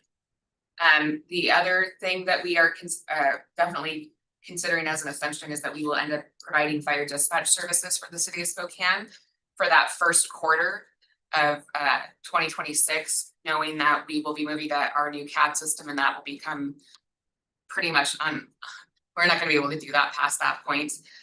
So we can offer that service to them. I know that they've requested it for a lot longer, but we just don't have the ability to do that once we go with our new CAD system. So we're assuming we're going to get reimbursed for that Q1. This also assumes the 3% COLA for our communication supervisors and the 5% COLA for all other union contracts that were approved. So we go into contract negotiations next year, but this takes us through 2026. This is the agreed upon COLA that we went with. The other thing that we are assuming is we are in the process of upgrading and getting our new facility up and running. We assume that we will be done with that by the end of the next year. But it won't be until the Q4, and our final payment likely won't happen until 2027. And then we are assuming a debt service of a 20-year debt service. I think what we were looking at is about $1.5 million is what we're looking at a year. So we've added that in. Sorry, my throat is constant. But that's what we anticipate, that salary and benefits. So if you look at the budgets projected, we're assuming we're going to start losing some staffing. We're going to start phasing out. Our hope is to do that through attrition as we start to go through what we need and what we have to have. And then supplies and services obviously will change with that as well. So we have on the next slide, just for your own benefit, the proposed expense budget by department. And if you look at it, like I mentioned, the biggest money get for us is salaries and benefits, followed by the contract for equipment and maintenance that's mainly for our radio system. So going to the next slide, our reserve and fund balance. So our operating reserve, we keep a 3-month operating reserve up and going at all times. We're not going to be putting anything towards that reserve until we know exactly what our staffing levels will need to be. Part of this is having a hard time understanding what our calls for service are going to look like, and we won't really know that until the city of Spokane becomes their own primary PSAP and parts ways with us at that point. So we're leaving that thought until we have a better idea of what our staffing will need to be. We did have a reserve for CAD that is spent now. We've purchased the CAD. We will have implemented it by March of this year and have our final payment probably a couple months after that. So CAD reserve is gone. Facility reserve, that is the 2.7 is what's left of what we anticipate pushing towards the facility, and then following that is where we'll see that debt service come into play for the bond issue. We also have an $8 million. We did pull some of our building reserve and put it towards our microwave upgrade, and Dusty will talk a little bit more about our microwave upgrade and what that looks like and why we need it. But that's gonna be about an $8 million project over the next 3 to 4 years. And then I think that's it. Yeah, we have our unrestricted fund balance, so that's just a two-month look of what we have at the end of the day, just to kind of float us if we get user fees late, things like that, so, or any unforeseen expenses. So looking at our 6-year capital improvement plan, some things that we're anticipating are radio replacements, IT replacement, vehicle replacement, radio system infrastructure. And then our capital projects are going to be, we're gonna have to do a technology plan refresh probably in the next few years. Facility replacement, that's happening next year, and from that point forward, it's just gonna be upkeep and maintenance on that. Microwave replacement, and then CAD hardware replacement. Our goal is to have this CAD system for a long, long time. And so the goal is to make sure that we're keeping it upgraded and healthy at all times. So Lori, question for you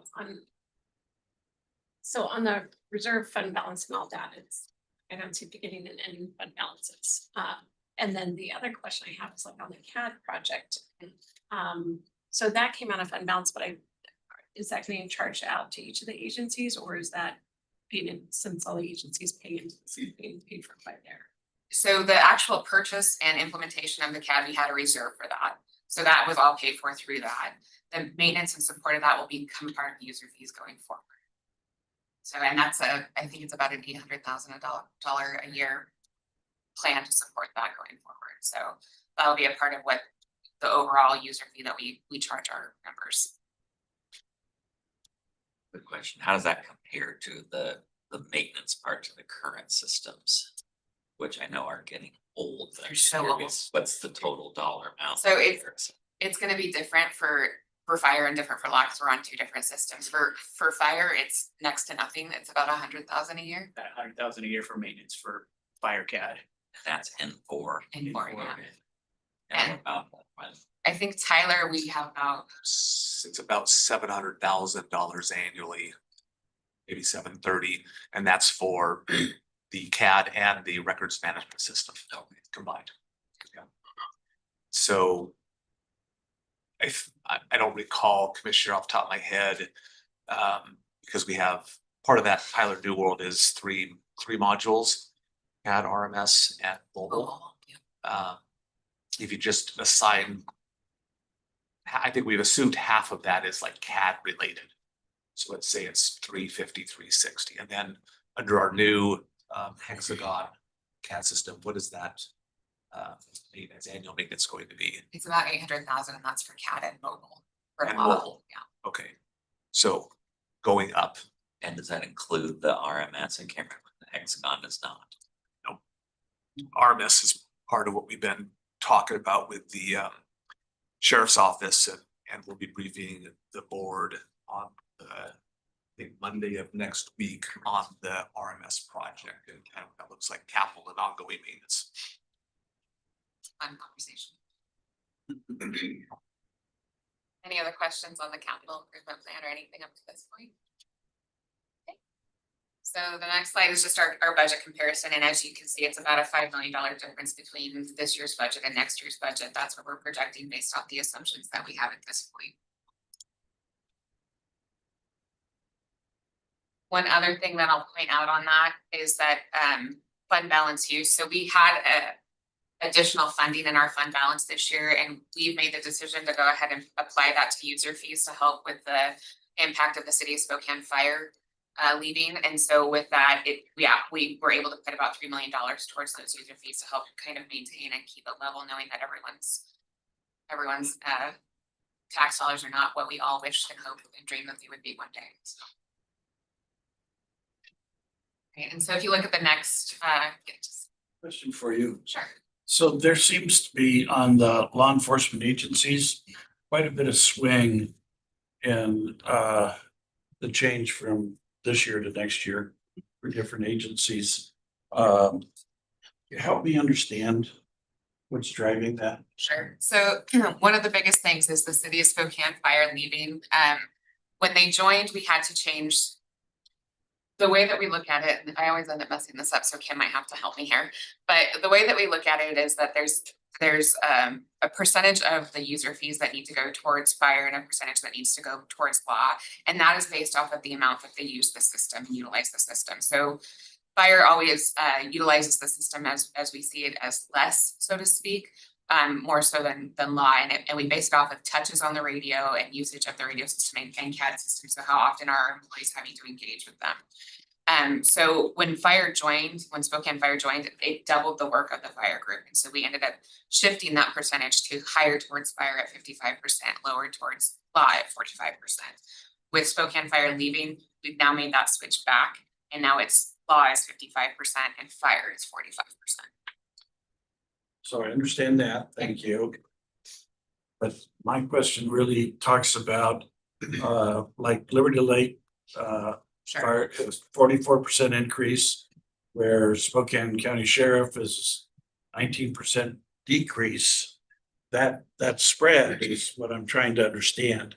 Why is there so much disparity there? Sure. So every year we calculate calls for service. So it's an incident that's created that is worked in dispatch for law and or for fire. And so those are Liberty Lake added on, I think, 15 new officers over the last year. And in that, they also did a ton self-initiated. And so every one of those self-initiated stops, whether it's a business contact, it's a prowl check, it's any of those that park checks, they do a lot of that for their community. It increased their calls for service substantially. And so the sheriff's office went down, Liberty Lake went up, and I think Eastern also went up as the other one. Yeah, Eastern went up too. Yeah. Yeah, okay, And so that's why it's just it's primarily their self-initiated activity is what drove up those numbers. thank you, that helps a lot. And Commissioner, these numbers aren't driven or influenced at all by Shrek. They're all actual calls for service by each of the jurisdictions. Yeah. Yeah, we base our 2026 off of our data from 2025. And so that's what we assume that they'll do is what close to what they've done this past year and go from there. So. Okay, thank you. So the next page is just the charges based on their use of the services. And again, applying that $3 million fund balance to it to help try to even it out a little. I think the largest impact will be to Spokane Valley Fire Department. Yep. The 3 million reduction, is that just kind of applied equally or applied based on usage to each It's jurisdiction? applied equally. We applied it to the overall cost of user fees, and then from that. Okay, so just took it off the Yeah. top, okay, got it. And the next page is just our budget comparison, and then the member fees comparison beyond that.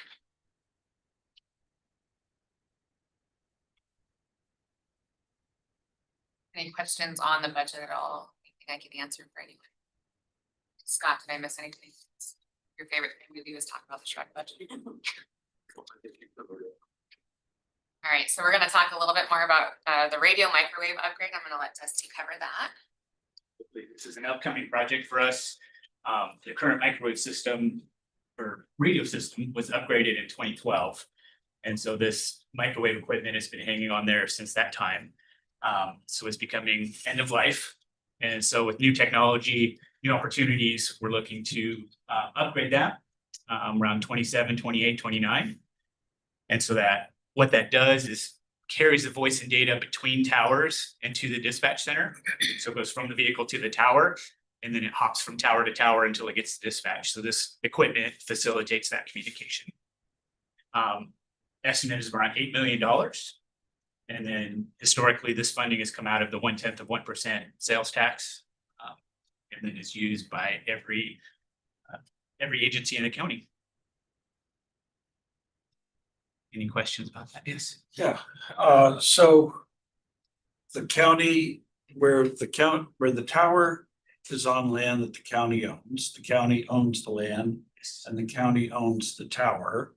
And then Shrek is responsible for everything that's either attached to the tower or maintenance of the tower. Is that an accurate statement? That is accurate. the county leases the land in many areas from landowners or the state, but the county holds that lease and owns the tower. That is correct. Okay, all right. Okay. Thank you. Yeah. The county has placed the responsibility for any maintenance or replacement of towers through the 110 that goes to Shrek. How many towers, just a reminder for the commissioners, how many towers? 23 towers, and we'll have 24 when the new facility's done. And we have those towers inspected on a 5-year cycle.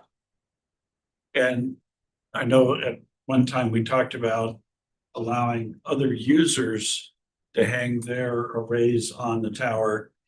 Did that ultimately happen, or is all the arrays on the towers now just for Shrek? We evaluate those requests one by one to see if that brings value to the county. We have a couple that have been approved. Each one of those goes through a process. Is that going to interfere with the technology that's on the tower? Does the tower have enough capacity weight-wise to hold that? Right. So we have a couple for, I know, East Valley School District. So there's several that have been evaluated, and most are denied because of a private company that's gonna for profit or doesn't benefit public safety. Okay, thank you. Broadlink. Broadlink is on the co-road tower to provide coverage for District Fire District 3. That's a good example. I think we've got a couple with federal agencies, maybe like NOAA or US Geological. Remember, but a couple, not private, Right. but public where it makes sense. And the Shrek team has done a great job putting in place an evaluation that, as Dusty mentioned, looks at load. Can it handle it? Will it interfere with spectrum, interfere with our primary emergency communication services and availability of space on it as well? Yeah, I was just curious because I know when we established the policy, there was a lot of unknowns about, you know, how much there might be to hang on the towers and stuff. So we said, here, Shrek, you handled it. And so it worked out fairly well. But Yeah, that's Okay, great. Appreciate that. thanks. And Dusty, could you talk a little bit about, this is microwave, but how does that play into the system versus other means of communications? Because the microwave, if I recall correctly, it's not on every single one of our towers. No, this provides the backhaul. So the portable on the officer or a firefighter goes to the tower, not through the microwave. But once it hits the tower, it goes from tower to tower or back to dispatch over that backhaul. So it's kind of like the internet to your home. All the devices in your home talk to each other, and then it goes out that pipe to get access to the outside world. So this will make that pipe larger and more resilient, and then be able to use current technology to transfer that traffic. So hopefully clearer voice. Okay. Yep. A little earlier, it's under the total budget comparison, there's like the radio replacement program and radio infrastructure plan. Is that different than this microwave need, and why is that? Yes, radio replacement would be the mobiles and portables that the officers actually use in the vehicles. Radio and all. device. Yes, radio Okay. device. And then there's other infrastructure, the communication from the device to the tower that's utilized that's outside of the microwave. That's radio infrastructure plan. And we have a lot of that under contract, so we know that's an annual cost that's known. There are things that are not included in that contract, so there's a small amount of budget allocated towards those things as they break, have those repaired or replaced. And are those pieces of radio funded out of one end or something? Yes. It's all. All one time. Yeah. Perfect segue into my next slide. So just, yeah, there you go. So just as a reminder of the breakdown of how we utilize the funding that we receive. Phone system and staffing for 911 call taking comes through the 911 excise tax. The 1/10 covers the current CAD system, which is New World. That gets paid for out of that. Crime check, radio system, and then E911 or future technology for 911, and then the 911 triage and dispatchers, and then other staffing and support services are mainly covered through user fees. So just kind of a breakdown on how that ends up looking. One of the things to keep in mind is that the 1/10, we based that off of voter priority from when we renewed it this last time. At this point, the radios between the radio system and crime check, it almost completely utilizes all of that funding. And then whatever's left, we put towards CAD. And I do know that I think the county takes a little bit too for some DEM things and a couple other things that are paid for through the county. Cell tower lease, and the tower leases. Yeah. Land. So all in radio, it's still covered under that one too. We're gonna move to the operational team. So these are our statistics. We give these out every month at our board meeting. They're on our website too, on our board packet, if you guys want to go back and review history of statistics. On there, we have our hold times for the average hold time of 911 and our average hold time for crime check. We keep an eye on that just to make sure that we're staying within decent times of answering those calls. That's not to say that those times can't increase when we have a big influx with weather and or fire or a large police event. And so those are staying right now with 911. We've been pretty consistent of that 11 second for answering call hold time. And that's from the time that they dial 911 until the time is answered by our call receivers. And then crime check, the average is 21. Our EMD statistics, as we reported earlier this year to our board, we did get our ACE accreditation for EMD. That's just a high level of excellence. There's a lot of work that goes into that for our staff. There's a lot of statistical data that has to go into that to assure that we're meeting the highest standards in the nation. And so we have had 3 successful quarters. We have to continue submitting that data quarterly to the priority dispatch. And we've had 3 successful quarters of renewal of that. So those come from those EMD statistics on the hands to chest and then the time to queue. And that hands to chest is when they first put their hands to chest on CPR calls. And that time to queue is from the time that they answer the phone until they identify that that is a CPR call and they can get the caller to initiate that CPR progress. The dispatch statistics goes along with those calls for service that we talked about earlier.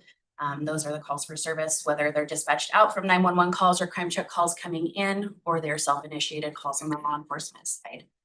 I will just add that we have one of the best hands to chest time in the nation. The amount of time that it takes us to identify and start that is one of the best. Right, and that is also really good times, even with all the amount of employees that we've had to train, because you're still trying to meet those goals on trainees, and that's really challenging when they're brand new in the job. But we've maintained those numbers at a really high level, so we're very proud of our staff for doing that. Our crime check reports, we do have the online reporting as well as the crime check, our report technicians that take the report. So when they call in, they get that initial call through our call receivers and 911 and crime check. And then when they need a cold report taken, they're transferred over to our report tech. So it's all real time that they get those reports handled. We do see a slight decrease on the phone reports, but our online reports are still substantially less than what they have been. But when we look at the reports that have gone from the beginning of the year to now, we've seen an increase of online for our over the phone reports versus our online reporting. So we think that's kind of allows for why that's a variance there. We just brought on a new class of our trainees. So when we go to the staffing vacancies on the next slide, we just brought on our new class. So that'll be our last class for this year. As we get ready to bring on our new CAD, we have to train the trainer and then train our staff. So we're kind of reserving the last 3 months of this year to get ready for that, to get our staff all set up to go live next year. So our train the trainers will go over in November, December, and January, and then we'll start training our staff January, February, and go live in March. So we have 8 new trainees right now that are going through the academy. We've been maintaining anywhere from an 8 to a 12% vacancy throughout the year. And so it kind of fluctuates just depending on the month. We have held off on filling those last 2 report tech positions. So you'll see there's no trainee, but the 20 doesn't match the 22. And we've done that just kind of anticipating that the city of Spokane is going to be doing their own thing. And so we are not filling those positions to then lay them off later. So we do actually have 2 trainees in law. One is actually a supervisor, so we're not counting her in that baseline number. So we have 1 in law, and then we have 18 now in 911. So that's been updated since this slide was created.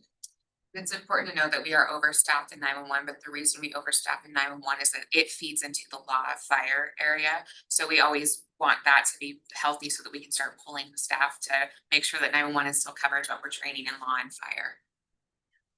So we'll have our next academy in February of 26 after we get through the hurdle of training for CAD. And then we will see what 26 brings. Any questions on staffing or on data? Quick question. Yeah. Looking ahead to the future, which is hard to do. Assuming that the separation of the two PSAPs is complete at one point in time, what does that look like in that future state for dispatch and call taking and crime check in terms of FTEs? So if you don't mind, I'm gonna, so one of the things that we're gonna be looking at is, it's hard to know exactly what our needs are going to be until we know what that call volume differential will look like. We also have some other technology that we're putting in place to try to figure out what that balance is. But one of the things that we have not been able to do that has been a goal of Shrek is to cross-train our employees. And so that if you get hired on, you're able to do 911 law and fire at one point. We've been unable to do that because of our staffing levels. It's almost impossible to pull somebody away from any of those categories right now. And so we're hoping to have a little bit more, I guess, a little bit more meat in our staffing so that we can start that process of cross training and get a better base of employees, so that if somebody calls in sick at law, that we're not trying to cover it with overtime. Instead, we can say, hey, we're going to bring you over for 911. So we don't know exactly what that's going to look like. We do know what report text will likely look like. We're looking at about 10 positions going away from there for the crime check part of it. But the rest of it, we're gonna have to figure out that balance. Because again, we're still staffing 24/7. We're still having to cover, vacancies of folks that are on sick leave, things like that. So we're not gonna know until we know really. And at that point, I think we'll hopefully come next year with a good idea of what that balanced staffing will look like. The other thing that'll be strange and unusual for us is that we will be fully staffed for once in my career for the first time for like probably a hot second before it all changes, but I'll take it. Any other questions on operations? All right, moving on to our agency highlights. This is the fun stuff. So not the rest of it is the fun, it's fun. We did, as Kim mentioned, we did receive our ACE accreditation. So we were, there's only 3,800 users worldwide that use the EMD program. It's utilized in 48 countries. I believe all of England uses it. It's the one program that's used across that way.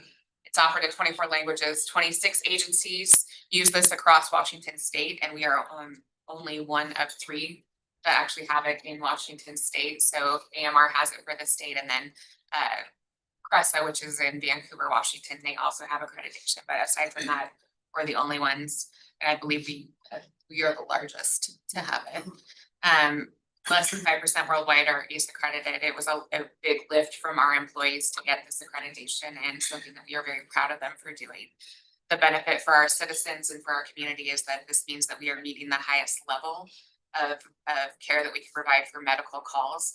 Additionally, this also offers us a little bit of support and cushioning when it comes to any sort of a lawsuit or liability on how we handle a call. We follow protocol. We're an ACE accredited center, so we've gone through the research and the scientific backing of this. And moving on, our next highlight, I keep talking about it, it's our Hexagon CAD system. So as a reminder, we are currently utilizing 2 different CAD systems, a fire CAD system and then a law 911 CAD system. So fire's Infor, law and 911 use New World, and that has worked, but not to the best of their ability. So we look forward to being on one platform and training our employees on only one system. The system will hopefully talk to each other, and we'll see a little bit better interoperability between our fire and law partners. I would say we're on the leading edge of this. Is that right, Dusty? So it's a brand new product from Hexagon. We've been working with them. We've got excellent staff and an employee group that's really helping to kind of shape how this system will work for Spokane County. So really looking forward to that one single platform and the opportunities that will bring. And moving on to our new facility. So our new facility is located in Spokane Valley, 12809 East Mirabeau Parkway. We are looking forward to moving out to the new location. It's a great location that offers a lot of great amenities for our employees as far as location goes. It's right down the street from Mirabeau Park, right down the street from, or it's right on the Centennial Trail. It's got several different options for being able to get there. It's a great business park area. We've had great relationships so far, but we're looking forward to the move-in date. And right now we're kind of dispersed all around in different places until we move into our new facility. So we're looking forward to being able to get there. We're almost doubling our space. We're going from 22,000 square feet to a little over 44,000 square feet. But one of the greatest gets for us in moving here is that we're going to have our radio shop in the same location as our operation. So we will actually all be together for the first time and able to kind of be a one stop for all of our users that might need our services. So questions on this? Who's still at the city owned facility? Is that dispatch? City is today, yeah, it is just dispatch. Everybody else is. Oh, I'm sorry, 911 and dispatch, yeah. So our operations are still there, but our report techs are currently working from home. Administration has moved out and we'll be moving operations on January 1st. And our radio shop is in the back, in DEM. So for Shrek, they've been housed there since the inception of Shrek and even before that. Looking forward, I'm sure, to having to organize years and years of equipment to move. All right, next slide, employee awards. So we are almost consistently winning a state, local, and national award each year, which we are just beyond impressed with our employees. And this is all of them doing all of the incredible work that they do. So our local award was the EMS Council gave Telecommunicator of the Year to Cami Worley. She actually has done just an excellent job with her. She has some of the highest numbers for her medical dispatch statistics. And she's actually the one that just moved from 911 over to law and then quickly promoted into a supervisor position there. Our state award was the Trainer of the Year, and that was given to Reagan Hayes. She is an incredible trainer that has provided a lot of really good classes that are actually used statewide. So people heard her speak on some of the classes specific to domestic violence, and she has a real passion for autism, and so she's done a lot of really great autism awareness classes and how to utilize our knowledge and our abilities to help those that are calling with those types of emergencies. And so she's done some great trainings for the state and on a state level, and they recognized her for that. And then we won a national award through NICE, which is a technology company, and we got our line supervisor of the year went to Kelly Mahaffey, who's been she started out at Spokane County 911 as a call receiver and has worked her way up through there. So she's got about, 20 years of service almost, and she definitely deserves this recognition. She's actually our QA supervisor, so she's the one that helps us with our EMD and all of that stuff. So very proud of these guys and the work that they do. One other reminder is that because of the great stuff that we're doing and the things that I've got going on with our EMD, with our fire call receiving, we've been able to help our fire agencies lower or increase their percentage, I think is what they try to do through the Washington State Ratings Bureau, which helps with insurance costs. And so all of our fire agencies across the board, because of some of the changes that we've made at Shrek, have been able to see an improvement in their rating, which has been super beneficial. I know that they're grateful for.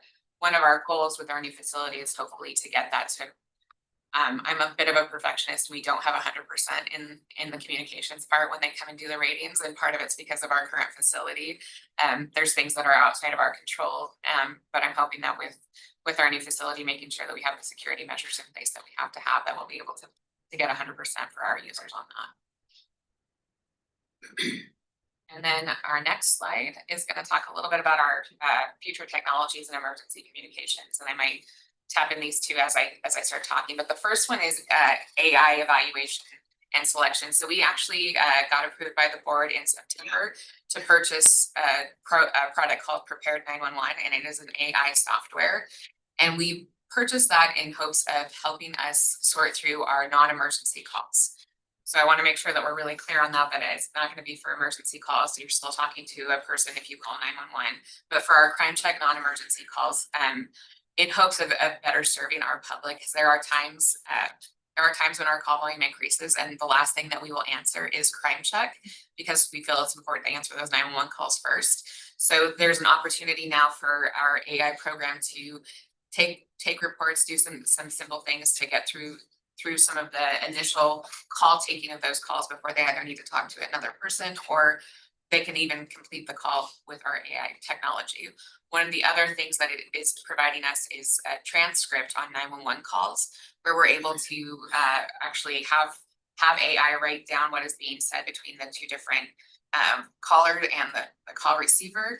And we can highlight certain words or things that we want to make sure that they keep an eye out. Like if we want to know that they said gun, it'll highlight, hey, it said gun in here. Don't forget that they said that, just in case there's something that gets lost in translation. So we're really looking forward to this in hopes that it'll better serve our community, especially during those times where we have an influx in call receiving.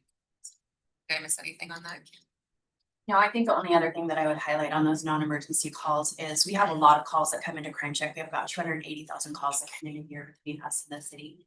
And we think about 20 to 25% of those calls really shouldn't be coming into crime check at all. They're coming in for records, they're coming in for scraps, they're coming in for, I need to know what my utility service is. The arms on the railroad are down. And so crime check in our community is an awesome number and it's something that nobody will ever forget this phone number. I don't think if you've lived here, but what it does do is it's a one-stop shop for every citizen in the county. And so we're trying to divert some of those calls that really don't have anything to do with law enforcement or fire or our agency and get them routed appropriately where they need to go. So they don't hold on that line. And that's where we think the customer service is at the top notch, is that instead of waiting for a call receiver to answer that, when if they shouldn't be answering it anyways, it's going to direct them where they need to go. So that's kind of the big highlight of why we want that AI to help us on that non-emergency, is that there's a high percentage of those calls that really shouldn't be coming into crime check, but it does bog down our lines and it really increases our workload. You also shared, Kim, we have, you've shared with the Shrek board quite a bit around citizen use of crime check. And when you look at some of the stats and the types of calls coming in, not only are they law or fire related, they're also, some citizens are using crime check to call what should be a 911 call. Yes. And that's another thing about this AI solution is right now they're waiting on, if we have periods of really high call volume with answering all 911 calls, well, someone's waiting on hold and crime check, that shouldn't really be a 911 call. So I think this solution also will help redirect those things into 911 queue and get answered more quickly as well. Yeah, we had about 26% of our calls on crime check are actually emergency calls. They're in progress calls, whether they're accidents or actual medical calls. Somebody's actually having a burglary in progress, but they call crime check because they didn't necessarily want to bother 911 or they weren't quite sure what they were seeing. And so this software has the ability to detect an emergency based off their voice inflection, based off the words that they're using. And the nice thing is whether they're calling on crime check or they're calling on 911, that transcription that Lori mentioned, it captures all of it. So our call receivers are going to get that full transcription sent to them, even if they were sitting on hold waiting for that to be transferred to them. So there's no miss there. And there's a lot of good information that we're going to be able to capture that we wouldn't have captured otherwise. So right now, is that just an exploration? Or you've actually purchased a product? and We've are purchased the implementing it? product, yeah, and we're implementing it. Our hope is to have it implemented by end of year. So, and our goal is to be really open and honest with the public about it. We'll advertise that we're doing it. The nice thing about the product that we selected is it sounds like you're talking to a person, whether that's scary or exciting. Is that depending on nice who you- or- Yeah. But I think, I mean, if you're anything like me, you hear something that sounds robotic and the first thing you yell at is operator, like, I don't want to talk to you. But the technology that we've picked it's really smart and it sounds very much like you're talking to an individual. So, and again, our goal is to help with those non-emergency calls more than anything, or to redirect an emergency call to where it needs to go, but send you the butterball turkey side. If you don't know how to cook your turkey, that's always the famous 911 call. So. That or the pizza's delivery is late. Yeah. Yeah. I'm gonna report this. We've all taken those. The other, we're active on a statewide level. We're helping out with all kinds of different work groups and training opportunities around the state. We're doing our very best to make sure that we're finding out what's the best use of the 911 system, how can we improve it, how can we go forward, and what's best for our community. So we're always involved in that. Yeah.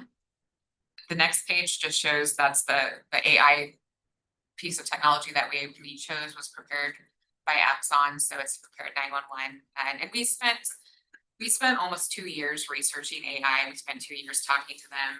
We actually had these folks put a kind of a dummy product on our system so that we could see it actually work with our own types of calls and our own information. And I think they found that 75% of our calls, is that right? Or was it The ones more? that can be diverted. Yeah. They felt 40 to 60%, depending on what it was. There's, like I've mentioned before, 17% of our calls that come in on Crime Check are actually cold reports. The rest of them are for response of some kind. And so that the ability to divert those calls directly to the report text to bypass our call receivers, as well as to divert the ones that shouldn't be coming in, that's where they get that 40 to 60% of those calls can be diverted. And Quick question, where is that software, where is it reflected under the budget, just for curiosity, under operations. just under the Mhm. operations line? Yeah. And, It's not called out specifically, it's just doing it. okay, and then is that use of AI kind of becoming a new normal? Are we on a leading edge of that?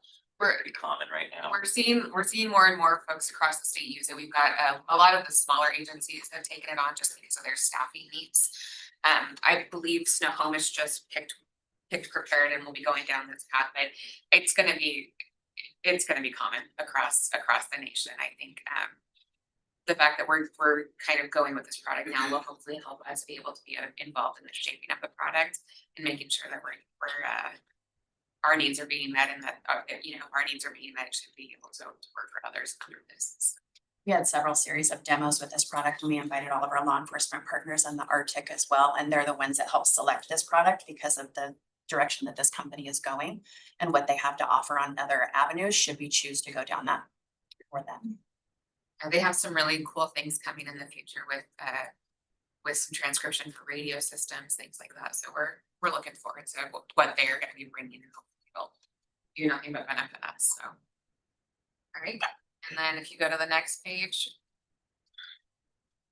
Crime Check survey results. So one of the things that we consistently hear is that people don't like Crime Check, or if you get on any sort of social media or news platform, there's always complaints about Crime Check. And so what we decided to do was we wanted to know specifically what was wrong, what people's frustrations were.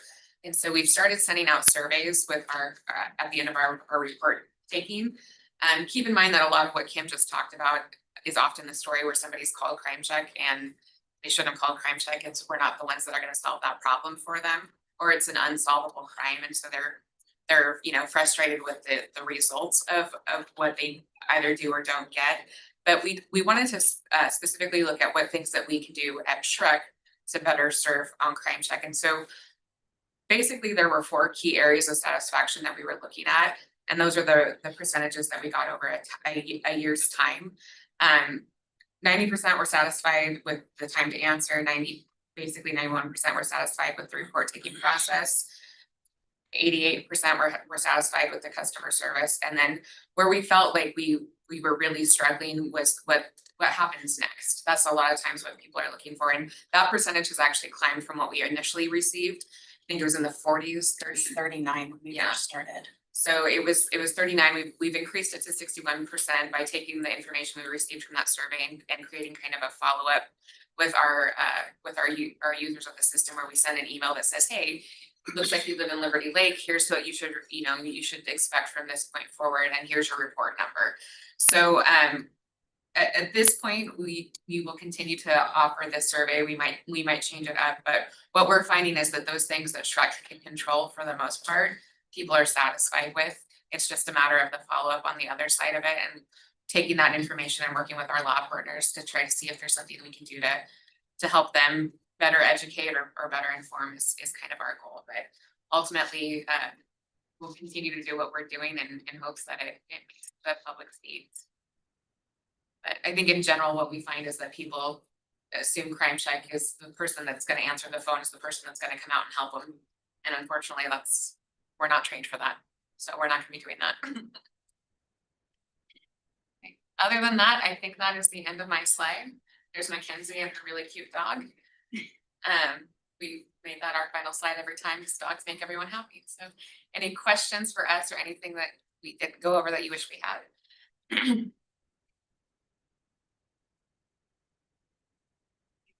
Anyone? Good job, and I know your board is gonna be, still dealing with the budget, so. See what's happening, just. Think, just. When it gets finalized, I would just do kind of here's the changes, just so you're aware. We do we're bringing it on Friday. We have a special board meeting Friday, hopefully to approve at that point, since it's gotta be done by Saturday.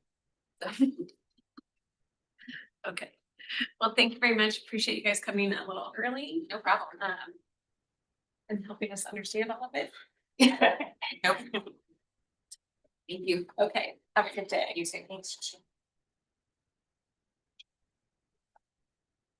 Matt, if it's Think we're hoping to cover 2 executive session items this morning. They're both potential litigation. No action is expected at the end of either of them. First one, I would like Matt Folsom, Scott Simmons, Jeff McMorris, Devin Curda, Nathan McCorkle, Dan Gadd, Ashley Cloud, Chief Hooper, Mike Sparber, and Ken Moore.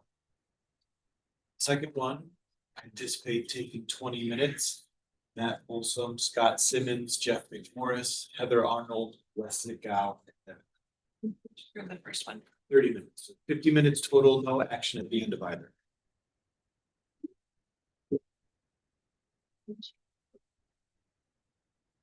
Okay, so we're gonna go into executive session for a total of 15 minutes. Anticipate no actions with the end of that executive session. We will be adjourning for the day. As we don't have an afternoon meeting. And then with that, I know Richard Jordan has a hard stop at 11:55, so he will only be in until 11:55. So, and then we'll have Commissioner Kearns and Walters online. Thank you all very much, and we will see you back tomorrow.